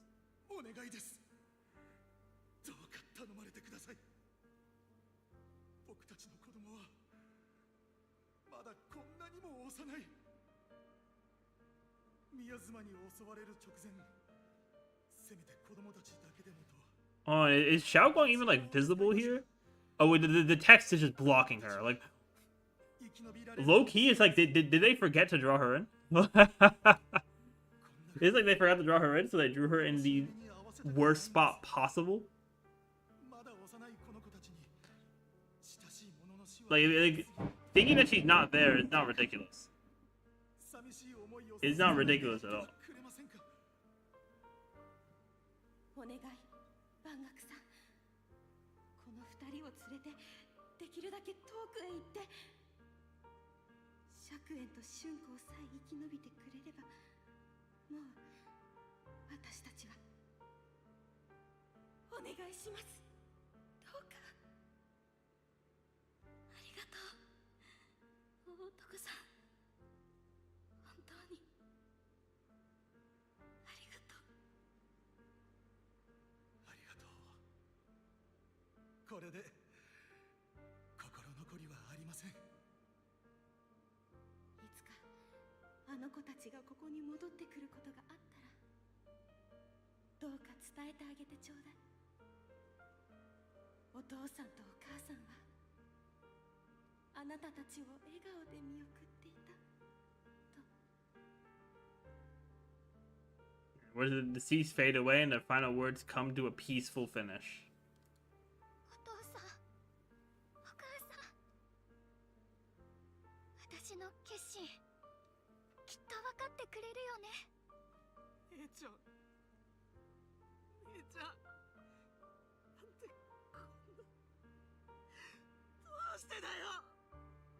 ただ憎むだけなら楽だったのに、こんなの聞かされてどうしたらいいんだよ。姉ちゃん、姉ちゃんに。 Yeah, so it's like he didn't just stand by there.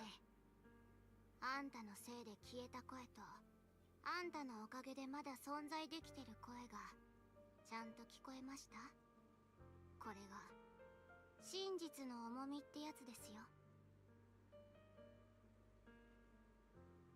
That is by sway slightly, and her expression is no longer light and joking. There's a hint of sympathy in her faint smile. Like a light piercing through the haze, it gently spills on the Banyu's gaunt yet upright body. あの時、あんたのアルゴリズムは生き残れる人間はごくわずかだと判断しました。助かる人だけを助けた合理的な最適解。それが見殺しの。 Yeah, his logic said, "Not, I can't get everyone out of here." あんたが今こうしてここに立ってること、合理的でも何でもない。自ら死地に足を踏み入れる選択をしたことが全てを物語ってるとは思いませんか。 Then they better let him take the forbidden fruit test again. 絶対的な指令やアルゴ Hey, リ better. ズムの束縛を振り切った証明ですよ。だが過去はどうあっても。そうですね。過去はどうあっても書き換えられません。まったく。死んだ殺したの夫妻はきっちり覚えてる割に、今はの際にみんなから託された約束はきれいにすっぽ抜けてるんですから。ここで死ぬことが立派な償いになると本気で思ってたんですか？そんなの私に言わせればただの逃避です。せっかく感情や自我があって痛みを感じられる人の形をしてるんですよ。日々過去のことに向き合って終わりのない罪悪感と戦うにはうってつけじゃないですか。だからこそ生きる、それが正解の答えなんです。あんたが救った人たちに感謝され、受け入れられ、疎まれ、怖がられ、憎まれる。 Yeah, I'm not gonna lie. If Zedalus chose to kill off a character and they chose Banyu here, I would have crashed out. 最後まで続けたらいい償いになりますよ。なので、ぜひ残された時間をフルに使ってやってみてください。以上がクロエダの採血官としてパージユニット0、改め万学に下す最終的な裁定です。 Silent's words finish and begin to sink in. Banyu's body trembles almost too faintly to notice. In silence, the chains that had bound him for years, forged from the cold algorithms, endless slaughter, self-loathing, and the weight of misunderstanding, had nearly crushed his soul. But in that moment, as he stands tall, and they shatter with a thunderous crash. Just like we had in the background there. Because of the thunderstorm over here.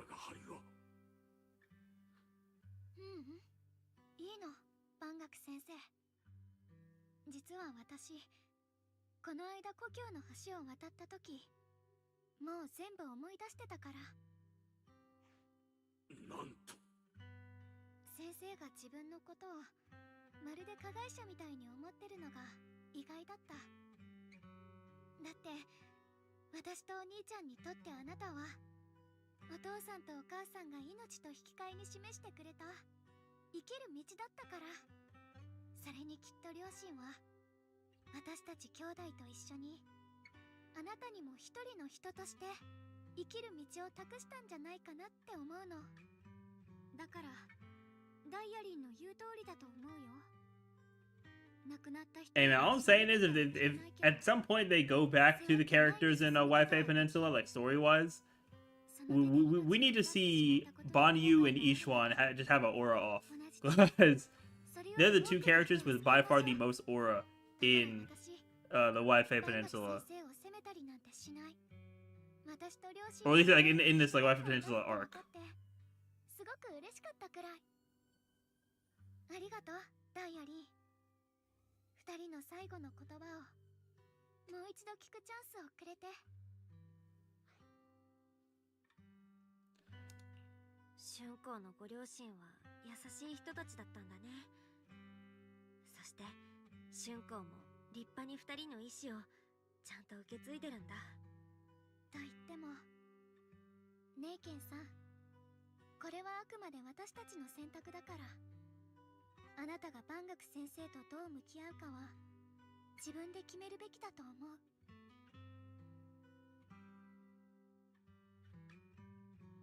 Yeah, I mean, he got to hear his sister's voice again, too. And now he knows the truth as well.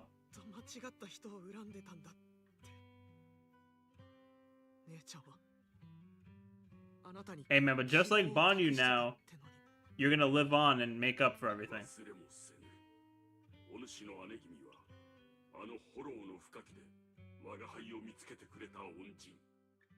その最後の願いもまた鮮明に記録されている。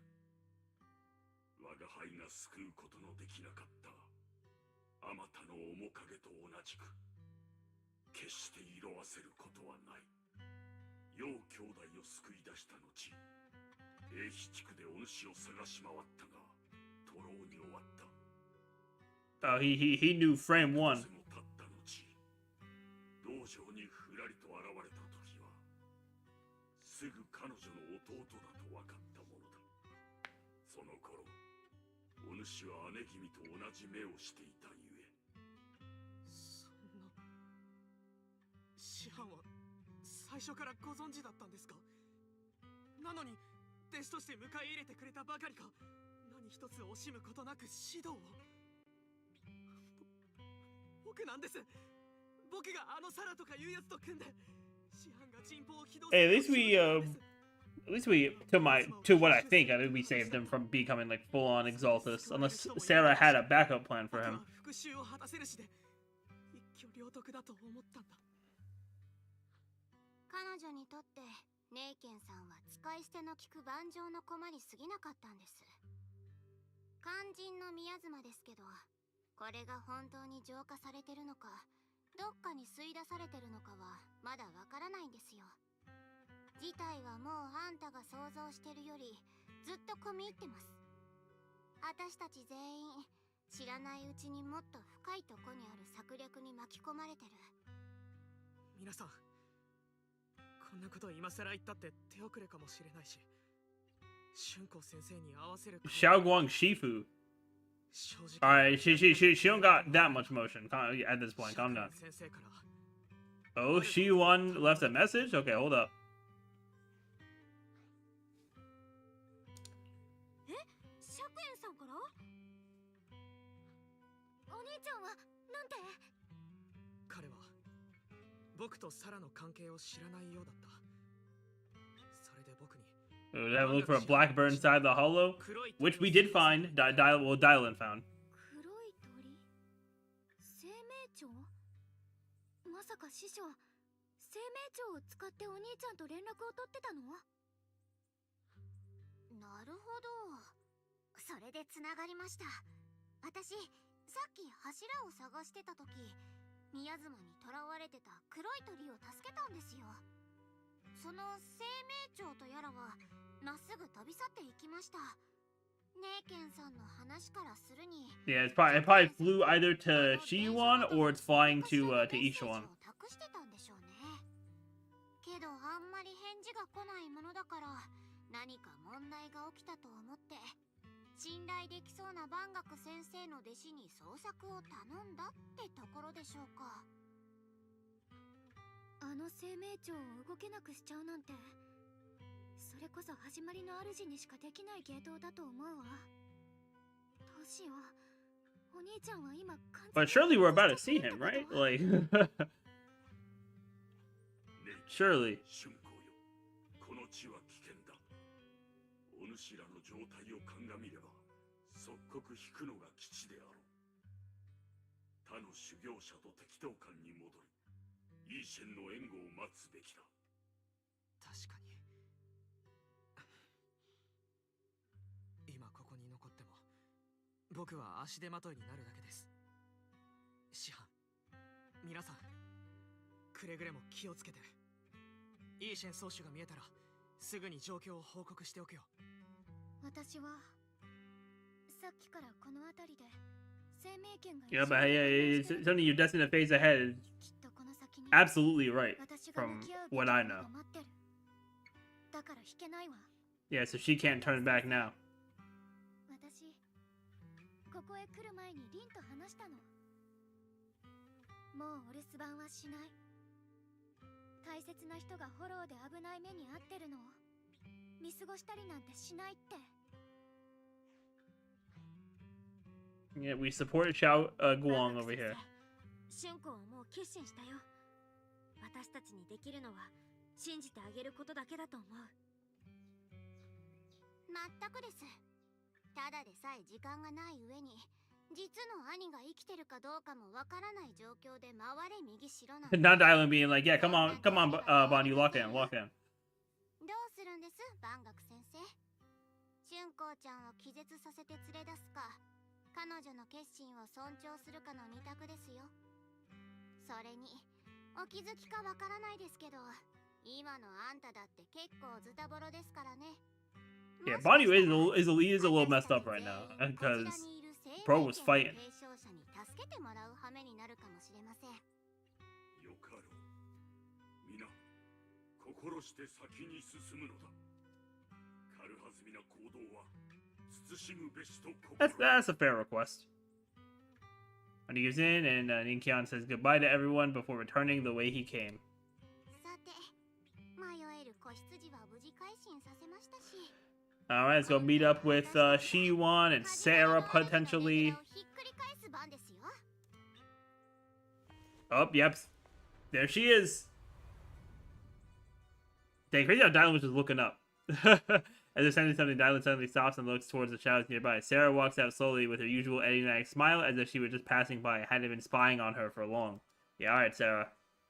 さすがは黒枝の採血官。評判通りね。舌を巻く洞察力だわ。バレバレでしたよ。サラフローリン。Sarah Florin, yo, not the government. not her government name. ご自分のことを透明人間か何かと勘違いしちゃってるんじゃないですか？私のことを調べたのね。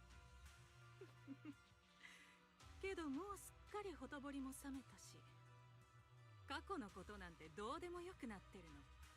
黒枝、パエトーン、楊春光。あなたたちの手を借りて、そこにいる機械仕掛けの獅子を主に捧げようと思っていたの。あのお方が宮妻を浄化するために消耗された力を補うために。残念だけど計画通りにはいかないものね。でも構わないわ。この場所はもうほとんど浄化できたから。ちゃんはどこにいるの？あら、まさに彼の悪夢に出てきた通りね。 And pure naive and ignorant is crazy. 天真爛漫、そして無知。あなたのお兄さんならもちろん。 Your brothers. Oh, look, he did it right now. ほら、噂をすれば来てくれたわ。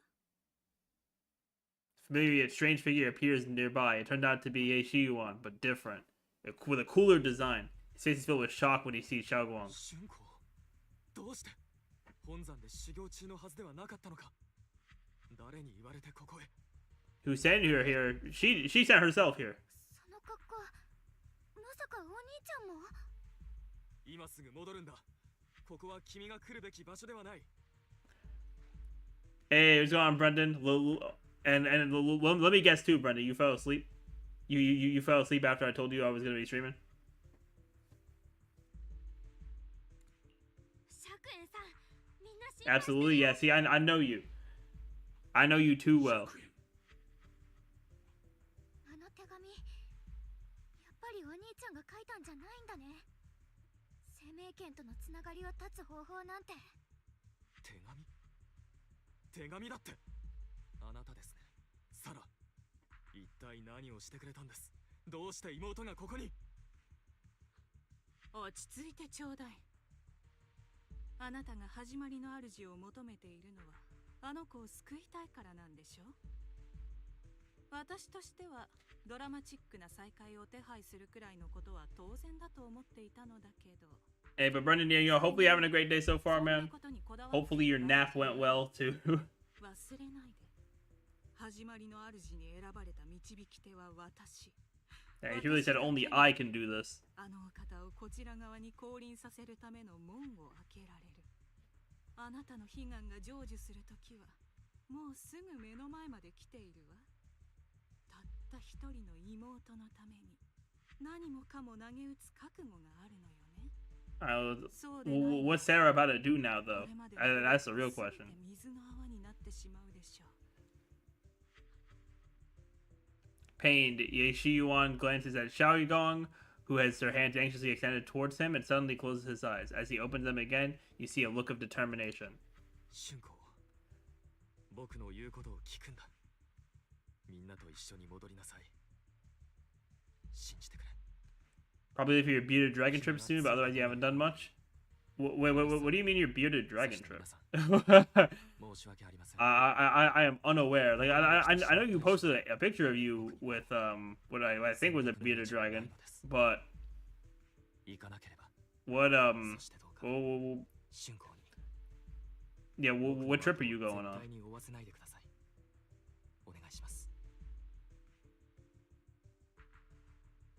Oh, he disappeared into the darkness? Yeah, we're definitely gonna be following him.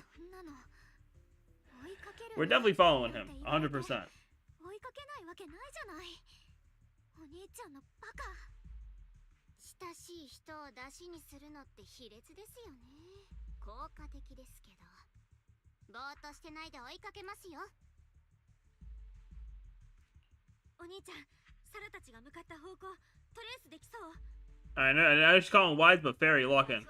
ルートの再計算が完了しました。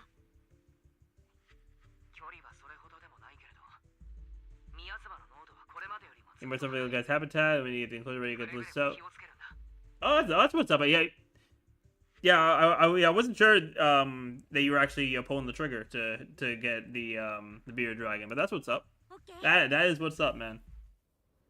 春子、まだ行けそう？ Alright, let's track him. お兄ちゃんを連れ戻しに。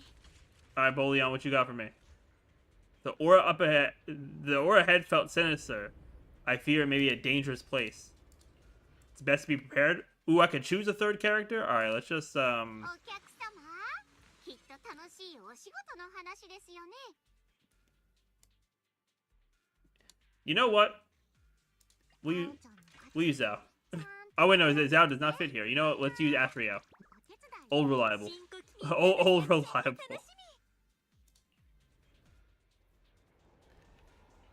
You're not getting today, but probably more today. Yeah, I got you. I got you. But yeah. I mean, I'm just saying I didn't know that you were planning on getting the lizard in the first place. But that is a 僕 W. の問いに答えてください。なぜ黙って春光に接触したんです？天津さえ彼女をここに連れてきてしまう。Yeah, how long do you think it'll take until you're able to get the lizard? 保護にするというのですか？約束始まりの主の信託を前にして Dang, she really said when it comes to the creator, anything with that comes before any promise I make. ただ歯車が噛み合うべくして噛み合っただけのこと。そんなに取り乱すことはないわ。それにほら、あなたと私、そしてあなたの妹、すべての鍵が揃った。壮大なる降臨の幕が今まさに上がろうとしている。妹の枷を取り除き、あなたの望みを叶える。仲間を捨てて私と来たのはこのためだったんでしょう。サラバ、あなたは一体何をするつもりなんですか？ And it's really crazy because it's like, bro really trusted Sarah. Like, 時は満ちた。万象が源へと帰る時が。さあ来なさい。 embrace your fate. 答えと救いを求めさまようすべての者たちよ。定められた。Alright, what's she about to do? Sarah doesn't look at him anymore. She raises her hands high in one direction, and her voice suddenly rises, chanting in a cryptic rhythm that nearly pierces the soul. 子孫たる始まりの主よ。その祝福と啓示を受け、ここに汚れし者を供物として捧げましょう。どうか。We gotta see her use her overseer powers. 冒涜者の銀賞、逃亡者の慟哭、そのすべてを滅し、我ら敬虔なる人海の悲願を聞きたまえ。慎んで我が主にこう。真理の形をとり、混沌なる人の世に権限せよ。慎んで我が主にこう。永遠に揺るがぬ権威をもって万有の秩序を再創せよ。さら、我が最も忠実なる。 Oh, creator's talking back. お前はついに降臨の地を見出したい。世の残滓を捨て。 Man, the remnants of the mortal world traverse life and death, brilliance and decay. Bliss and suffering, all shall return to me. The creator is real. これが三章会の言う始まりの主。輝かしい光に見えて異様な寒気を感じる。この不吉な汚れを払えるかは僕の一。 Oh, he's gonna try to destroy the creator? 加減はしない。 Hold up. 春光たちがまだ深く関わっていないうちに全てを終わらせる。 So when that rain's coming down again, I don't know how much it's raining near you, Brendan, but this rain's been going kind of crazy. ずっと隠していたのに、やっぱり牙を剥くのね。おきなさい。魔性熱脚。 Yeah, he definitely doesn't have it like that, but. You been in the outside world today? Yeah, it has been thunder, lightning, rain, all this stuff with me. Oh, she got hit in the arm? Oh, we tried to reflect his attack. Yeah, I mean, I knew Shiyuan definitely wasn't built for that. You'll be able to lose power again? Dude, that was my worry, because it's like so far with like just like the basic like stuff I have for like noise suppression, like the thunder has mostly not been going through, but there was one really loud like thunder and lightning that went through. I was like, I better not lose power midstream.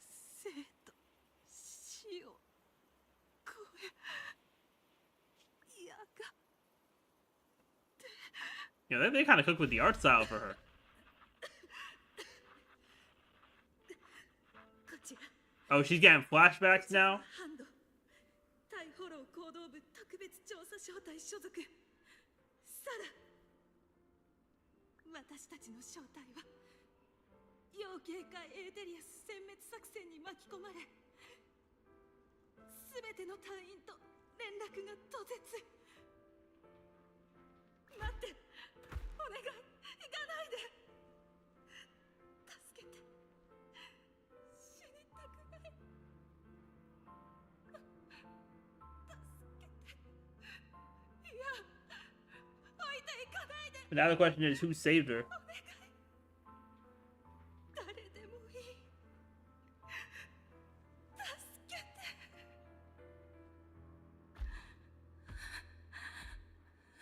Yeah, yeah. Who saved her, or did someone say, or did she save herself? 聞こえないの。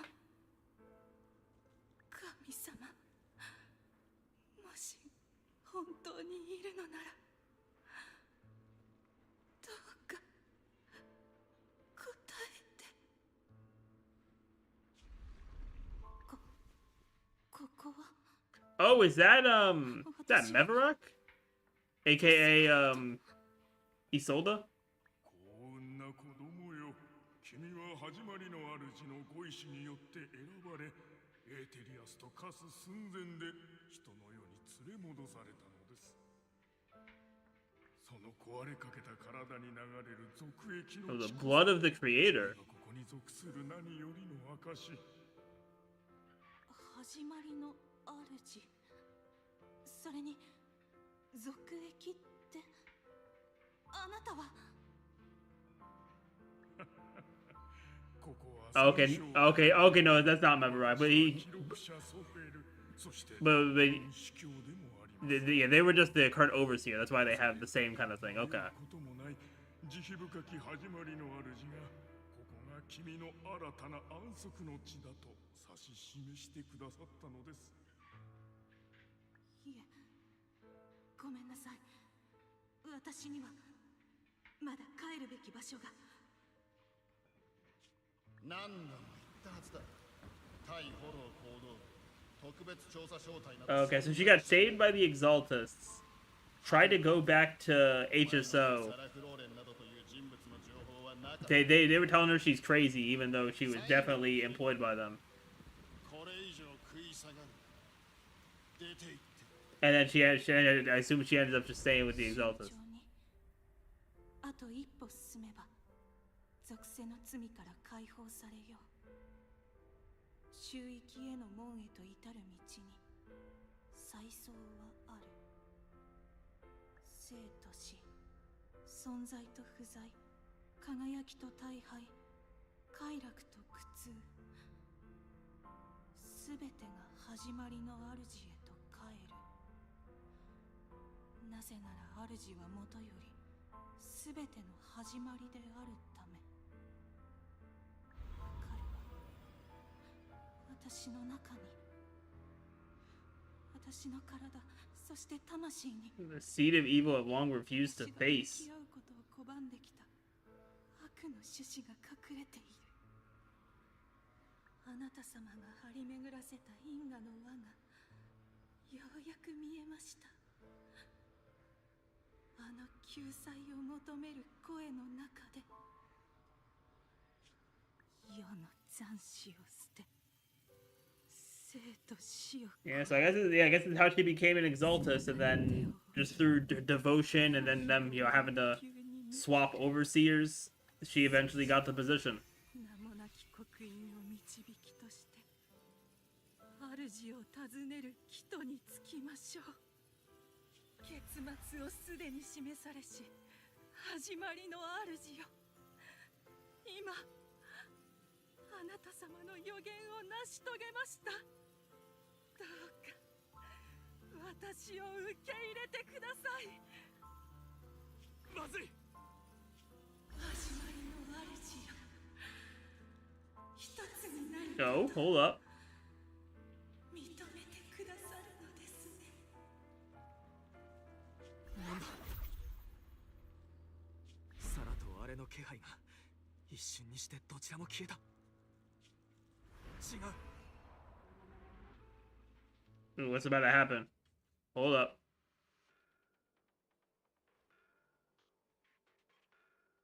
Or are we cutting back to us? Okay, let's see. Oh, what's about to happen to him? Okay, cool. We actually get to see him fight a little bit, though. That's cool. Oh, he's starting to get the visions again. Oh, they're gonna try to corrupt him. Oh yeah, they definitely corrupted him. Oh, there's the beast thing.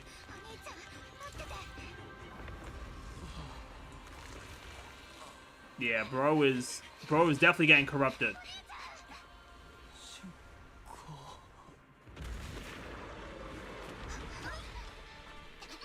Okay, it's time. Time for this boss finally. And we got Banyu the goat, so it's time. Alright, let's do it. Let's do it, hold up. Now, the rain is raining right now. You checked the forecast, thunderstorms at 8. Dude, the rain is raining for me right now. Like, it's definitely coming down. Let's finish up this quest, Chief. Oh yeah. Oh yeah, let's also Astra Yao up.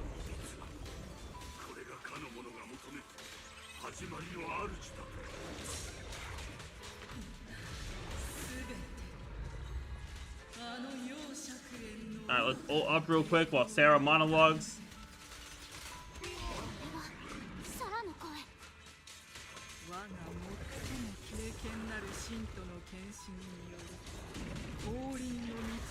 Alright. Let's go here. We can activate another ult. Hopefully that's enough to deal with Sobek. Okay, I died a little wrapping up. Alright. Oh, hold on. Mid-fight cutscene. Okay. Hold up. Oh, and he's gonna pull up now. Ooh. Yeah, they definitely got him. Yeah, they're really trying to give him aura right now. Alright, now it's time for the actual fight here. Alright, let's do it. Let's lock in.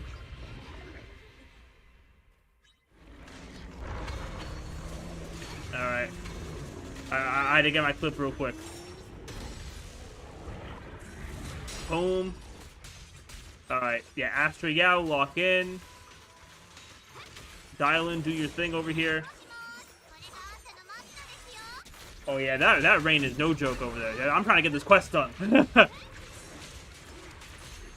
And low key, because of how the rain's coming down from there, it is not crazy for me to think we might not do Kaleidorider today. So I wanted to, but if it's gonna be raining like this, yeah, if it's gonna be raining like this, I don't know.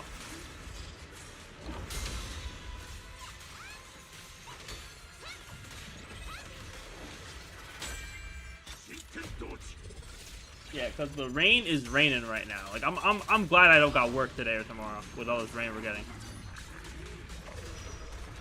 Oh, they getting miasma up.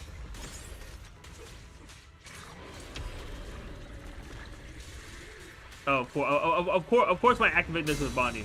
Of course.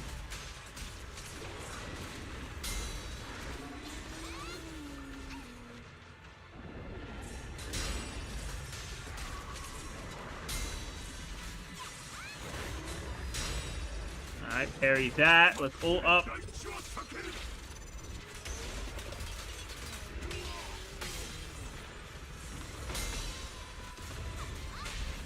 Alright, cool.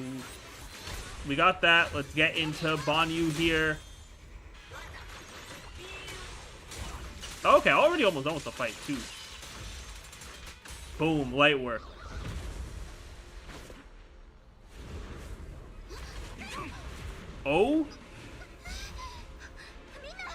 Yeah, this definitely isn't good. Oh, and he's parrying her? Oh, is she gonna have to draw the sword? Hold on, she might have to draw it.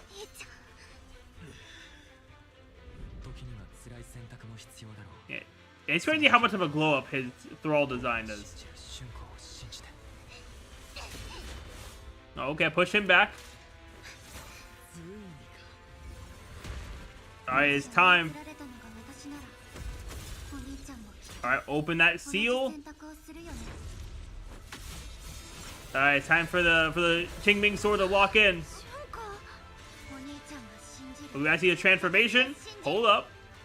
Animation going a little crazy.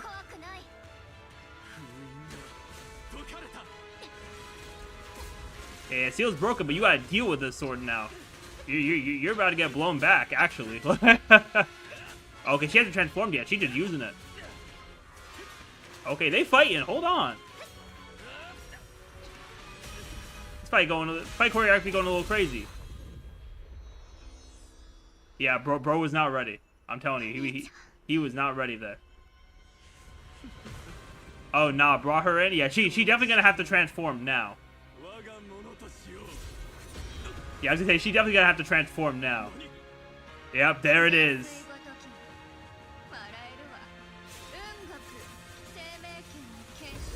Oh yeah, bro's getting hit by that Senpon Sakura Kageyoshi over there.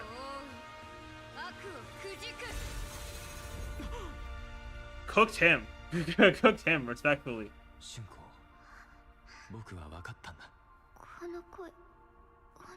Ooh, hold up. Oh, is he back?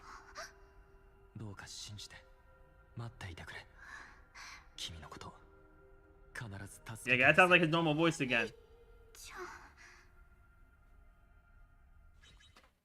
That was a long cutscene. Oh, it's raining even more than before that cutscene started. And a few days later, the long silence finally breaks. Xiao Guang finally wakes up.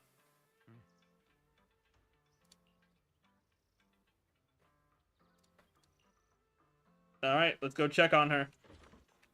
Yeah, she's in this room here.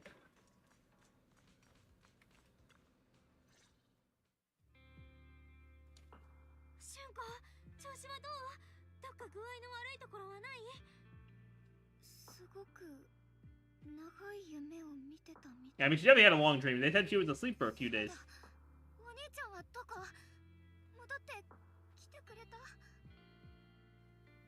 Yeah, let me tell you. Let me tell you what's going on.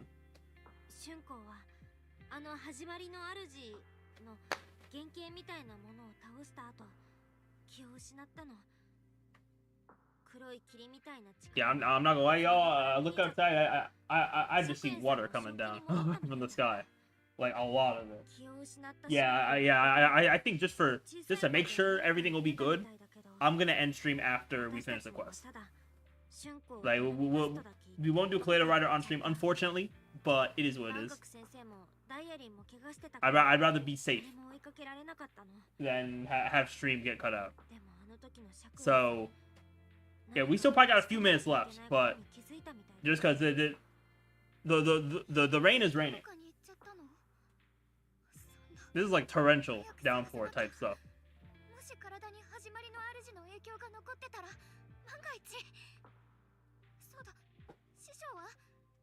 Hey, we haven't even seen Ishuan yet.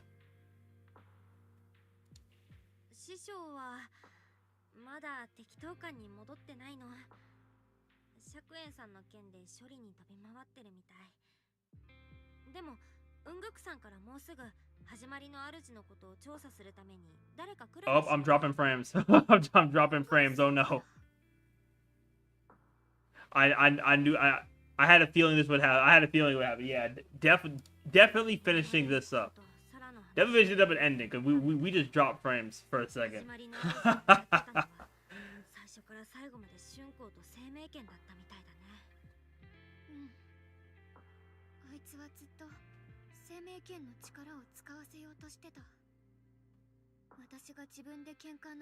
Yeah, make her break the seal herself. I mean, didn't she kind of do that? Yeah, I definitely wanted to grab the power, 100%. That is what happened.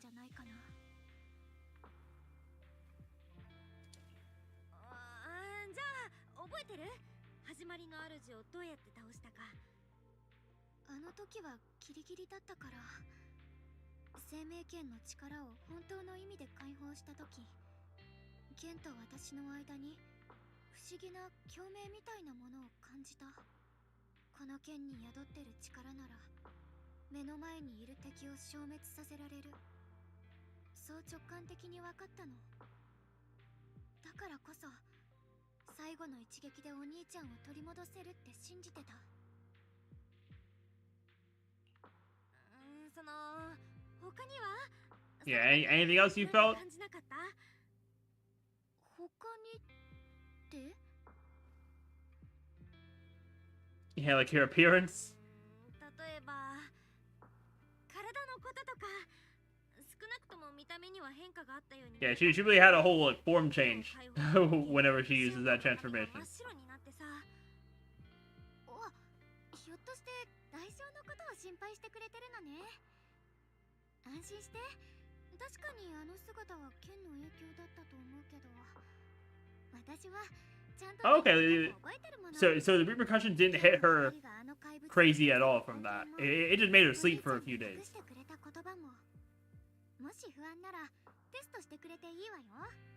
術法の暗唱とか、雲岳山の掟第何条とか。それかあなたと出会ってからの出来事を順番に。 Hey, Xiaowang, you know you don't gotta do all that. I trust you.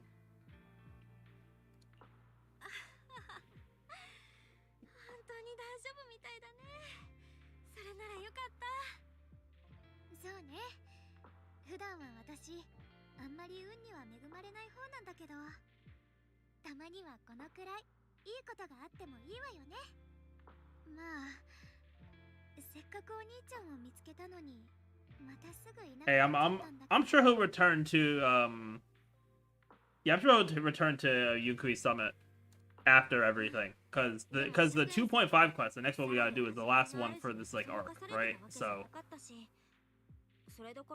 yeah, because we have this arc, then we have like the sub arc for the angels, and then we have the I guess like the bridge quest, the 2.8, and then we have Ross Caleb for stuff after that. 協力するふりをして始まりの主が完全なものになる前に自分で始末をつけることだった。逆に私は自分と生命剣が狙われてたなんて夢にも思わなくて、まんまと引っかかってあの場に行っちゃったんだ。 It's also cool that we got some exposition on Sarah as well. でももう危機は一旦去って、お兄ちゃんだってサラたち He might have realized something else he has to do. So we'll probably have to figure that out next quest. Which next quest is also mad long too. Which we're down like this one I probably could have done in one stream, but I had some stuff come up. The next one we are absolutely not doing in one stream. We are definitely splitting up the next one. 剣の代償のことが心配ならきっとそういった気もするんだよね。何か私に別のことを伝えようとしてたのかな。今すぐ一人で何とかしないといけない。絶対に私たちを遠ざけておきたい。そう思うほど恐ろしい何かに気づいちゃったとか。 Yeah, but just rest up. 信じてって言ったなら私たちも信じようよ。とにかく Even though she was asleep for a few days, right? Even though you were sleeping the past few days, just completely straight through, you gotta rest up. So. 今度という今度は絶対に逃がさないんだから。 Concerning Xiaoguang's eyes softened, replaced by a quiet determination. She nods firmly, pushing down her unease, and in her gaze, hope flickers to life once more. That's it. Oh, and we gotta talk to Dylan and Bon Yu the goat. しゅんこちゃんどうでした？目を覚ましたばっかりですし、みんなで押しかけてあれこれ聞けないですから。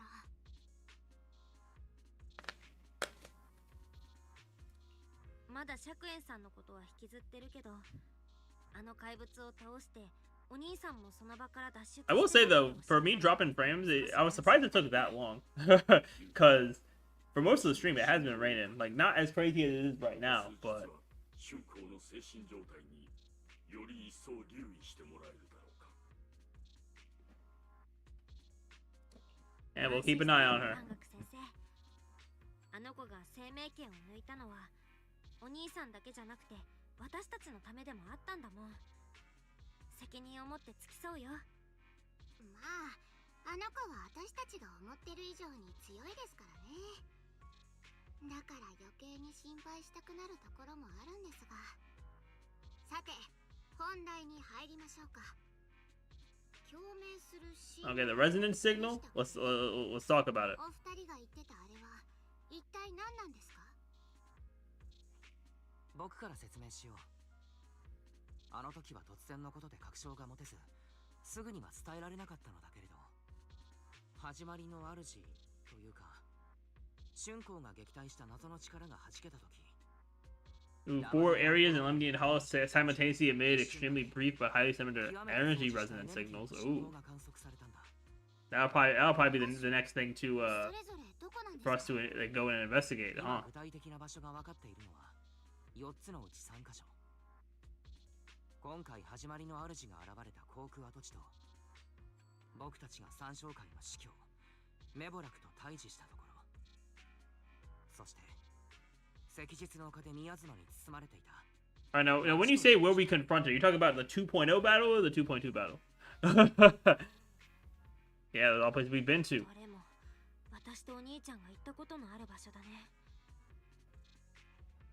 それはまことか。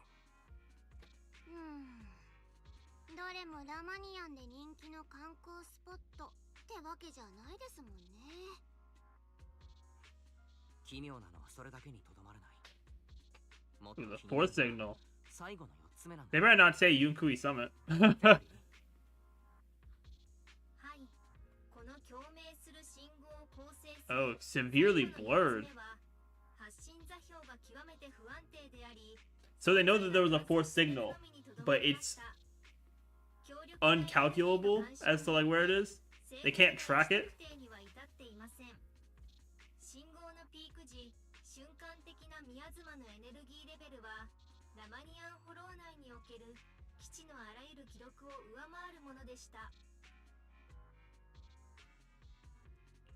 他の3つの信号に応えて遠い場所から帰ってきた返事、そんな感じだった。すぐ途切れて、その後は気配を消しちゃったけどね。その3つに僕たちが直近で言っていたことはきっと偶然じゃない。その上フェアリーでさえ特定できないほどの深度にある座標なんて一体どこなんだろう。共鳴する4つの信号。これは我が輩たちが未だ預かりし。 Hey, all I'm saying though is that we gotta round everyone up for the next quest. Like あの気持ち悪い宮妻のお化けも、それに操られてた楊釈園さんも、全部始まりの主からしたらちょっとした探りを入れてただけだったのかもしれませんね。あれが何であれ、見えないところからこっちを伺いつつ何かを企んでるに違いありません。 yeah, but we're also waiting for for Ishwan and all them to come back too. 引き続きフォローの変化は気にかけておきます。 Yeah, we also got Banyu working. クロエドとバンガク先生が揃って動いてくれるならすっごく心強いよ。春光に付き添いつつ、私とお兄ちゃんもアンテナ張っとくね。さて、いつまでもエピローグの気分でいちゃダメですよ。気持ちを切り替えていきましょう。今はただ嵐の前の静けさかもしれないんですから。 Hey, she definitely is spitting there. Definitely is like the eye of the storm. I gotta talk to Wise.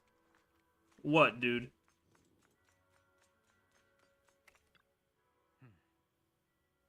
Well, that wraps things up for now, though I have a feeling there's still more trouble ahead. There's still much about the creator and other secrets of the Hollows we don't have any leads on yet. But at least this time and all those times before, we pulled through, didn't we?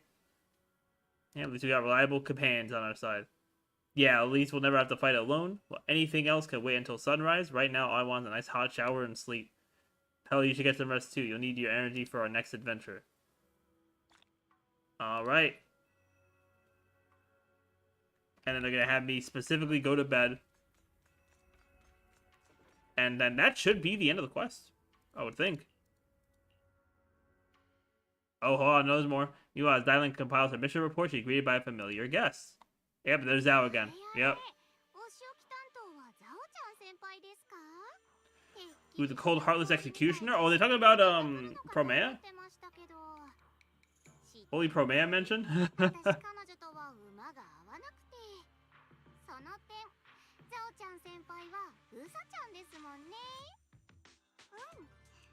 ボスはまだ新しい指示を出してないもん。彼女も動くわけないよ。まあだから。Oh yeah, because she has to deal with the fact that she didn't get the core. ザオちゃんは個人的に説明が欲しいから来たんだよね。あれだけ大事な情報をあげた割に、今回の任務はちょっといまいちな結果だったから。だってそうでしょ？上層部の命令はパージユニットゼロのコアを回収して不確定要素を取り除くことだったんだから。でもダイヤちゃんたらコアを回収しないどころか対象をもっと Is this negligence of duty or self-inflicted downfall? And maybe she's just a chill person. それともオポにしたい誰かがいるのかな。ちょっと私は任務を完了しましたよ。私は黒枝の採血官としてきちんと最終的最低限を行使したんですから。最低は次の通りです。当該コアの意識は初歩的ながら制御が可能であり、潜在的価値があると一時的に証明されました。よって当採血官はこれを抹殺する必要はないものと判断します。それとコアはきちんと回収しますよ。万学先生っていうボディに入ったままですけどね。ザオちゃん先輩、私彼を黒枝に推薦しようと思ってるんです。黒枝に入れちゃう。 Okay, they're gonna have Bonnie join Krampus? だってその方が面白いと思いませんか？彼の身体的スペックと掌握してるあらゆる情報は I mean, Loki, the idea is kind of a cook. I'm not gonna lie. 長期的に見れば一回こっきりしかないコアデータの輪切りよりずっと価値があります。それにトップスのお偉方が知ってるかわかりませんけど、万学先生のコアをいじって殺戮兵器から機械人らしい外見に改造したのは他でもないあの大物らしいじゃないですか。ボスがこの件に興味津々なのもそれが理由だとか。ダイヤちゃんってそういう言い訳を見つけるのうまいよね。でもまあいいんじゃない？ So I guess Bonnie's... 君の最低は Yeah, so Bonnie might be joining their group. That's what's up. I think he does actually. I feel like I remember his faction being Krampus, like in his actual like in-game faction. All right, well the range's not as crazy anymore, but I'm probably still not gonna end once we hit the end of the quest. Just to play it on the safe side.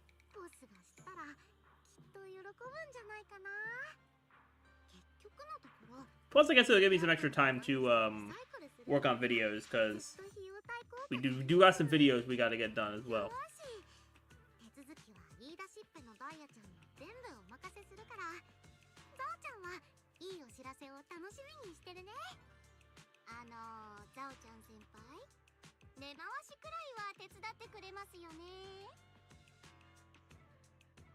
Conversation comes to an end with sweet but cold farewells.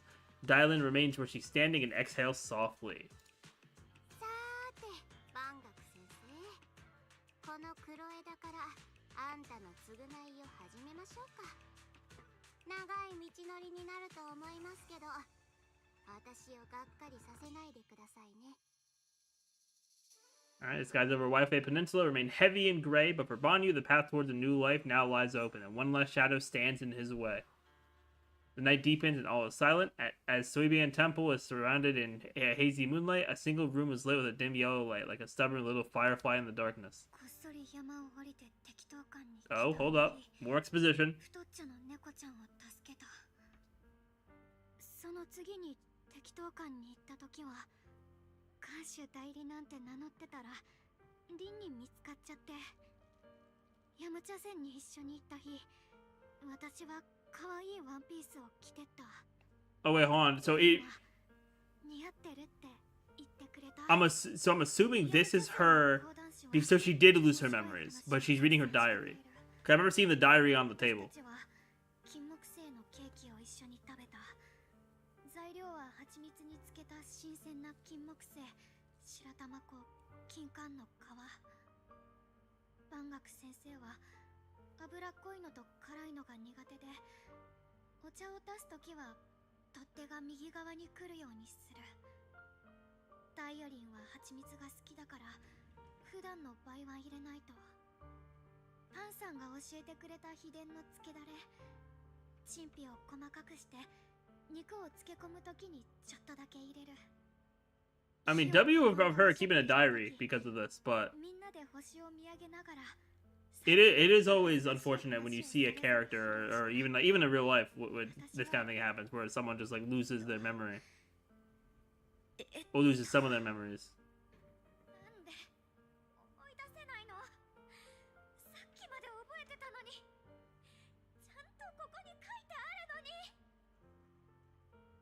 And words on the page are blurry, twisted, and morphed, as if they're about to break free from the shackles of the pages and disappear completely. A tear falls from her eye, hitting the diary with a sharp pat. After a few seconds, she wipes the damp marks from her face with the back of her hand, and her eyes become resolute again. She stares at the handwriting soaked in tears as if trying to use her gaze to burn the words back into her heart.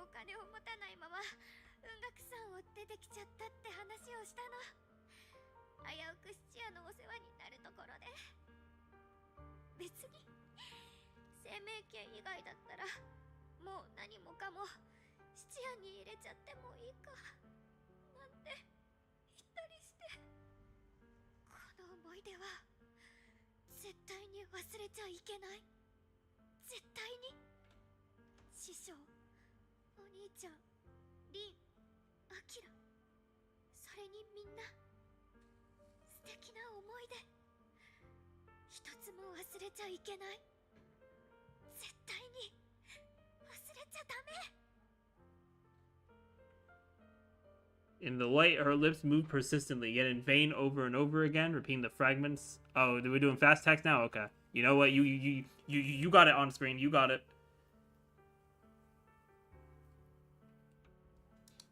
Only the still damn tear stains of the paper silently tell the story of a young girl who, in the darkest of nights, used all her strength to pretend the world is still as it always was. To pretend she still saved Ye Shu Guang, whole, unscarred, unaffected by the Chengming sword.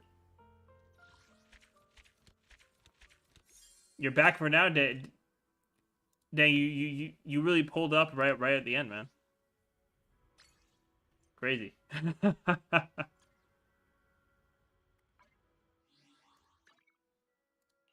Yeah, we wrapped up the quest. Solid quest. I wouldn't call it like super crazy hype, but it wasn't a bad quest. But I am scared for the next one we do, because it's supposed to be like 7 hours, and from what the little bit I've seen here and there on socials, it's not the greatest quest in the world. So that does scare me a little bit. I can end the recording too, which is also like the frame drop that we dealt with. That's why I love recording these. That's why I record these whenever I do them. I don't hold on to the recordings, the full recordings, but in case anything happens to the stream when I'm like doing clips or going back to get stuff, that's usually why I do that. But yeah, definitely not starting that next quest soon. Absolutely not. It's gonna be a little time before that because we got a lot of stuff cooking up. But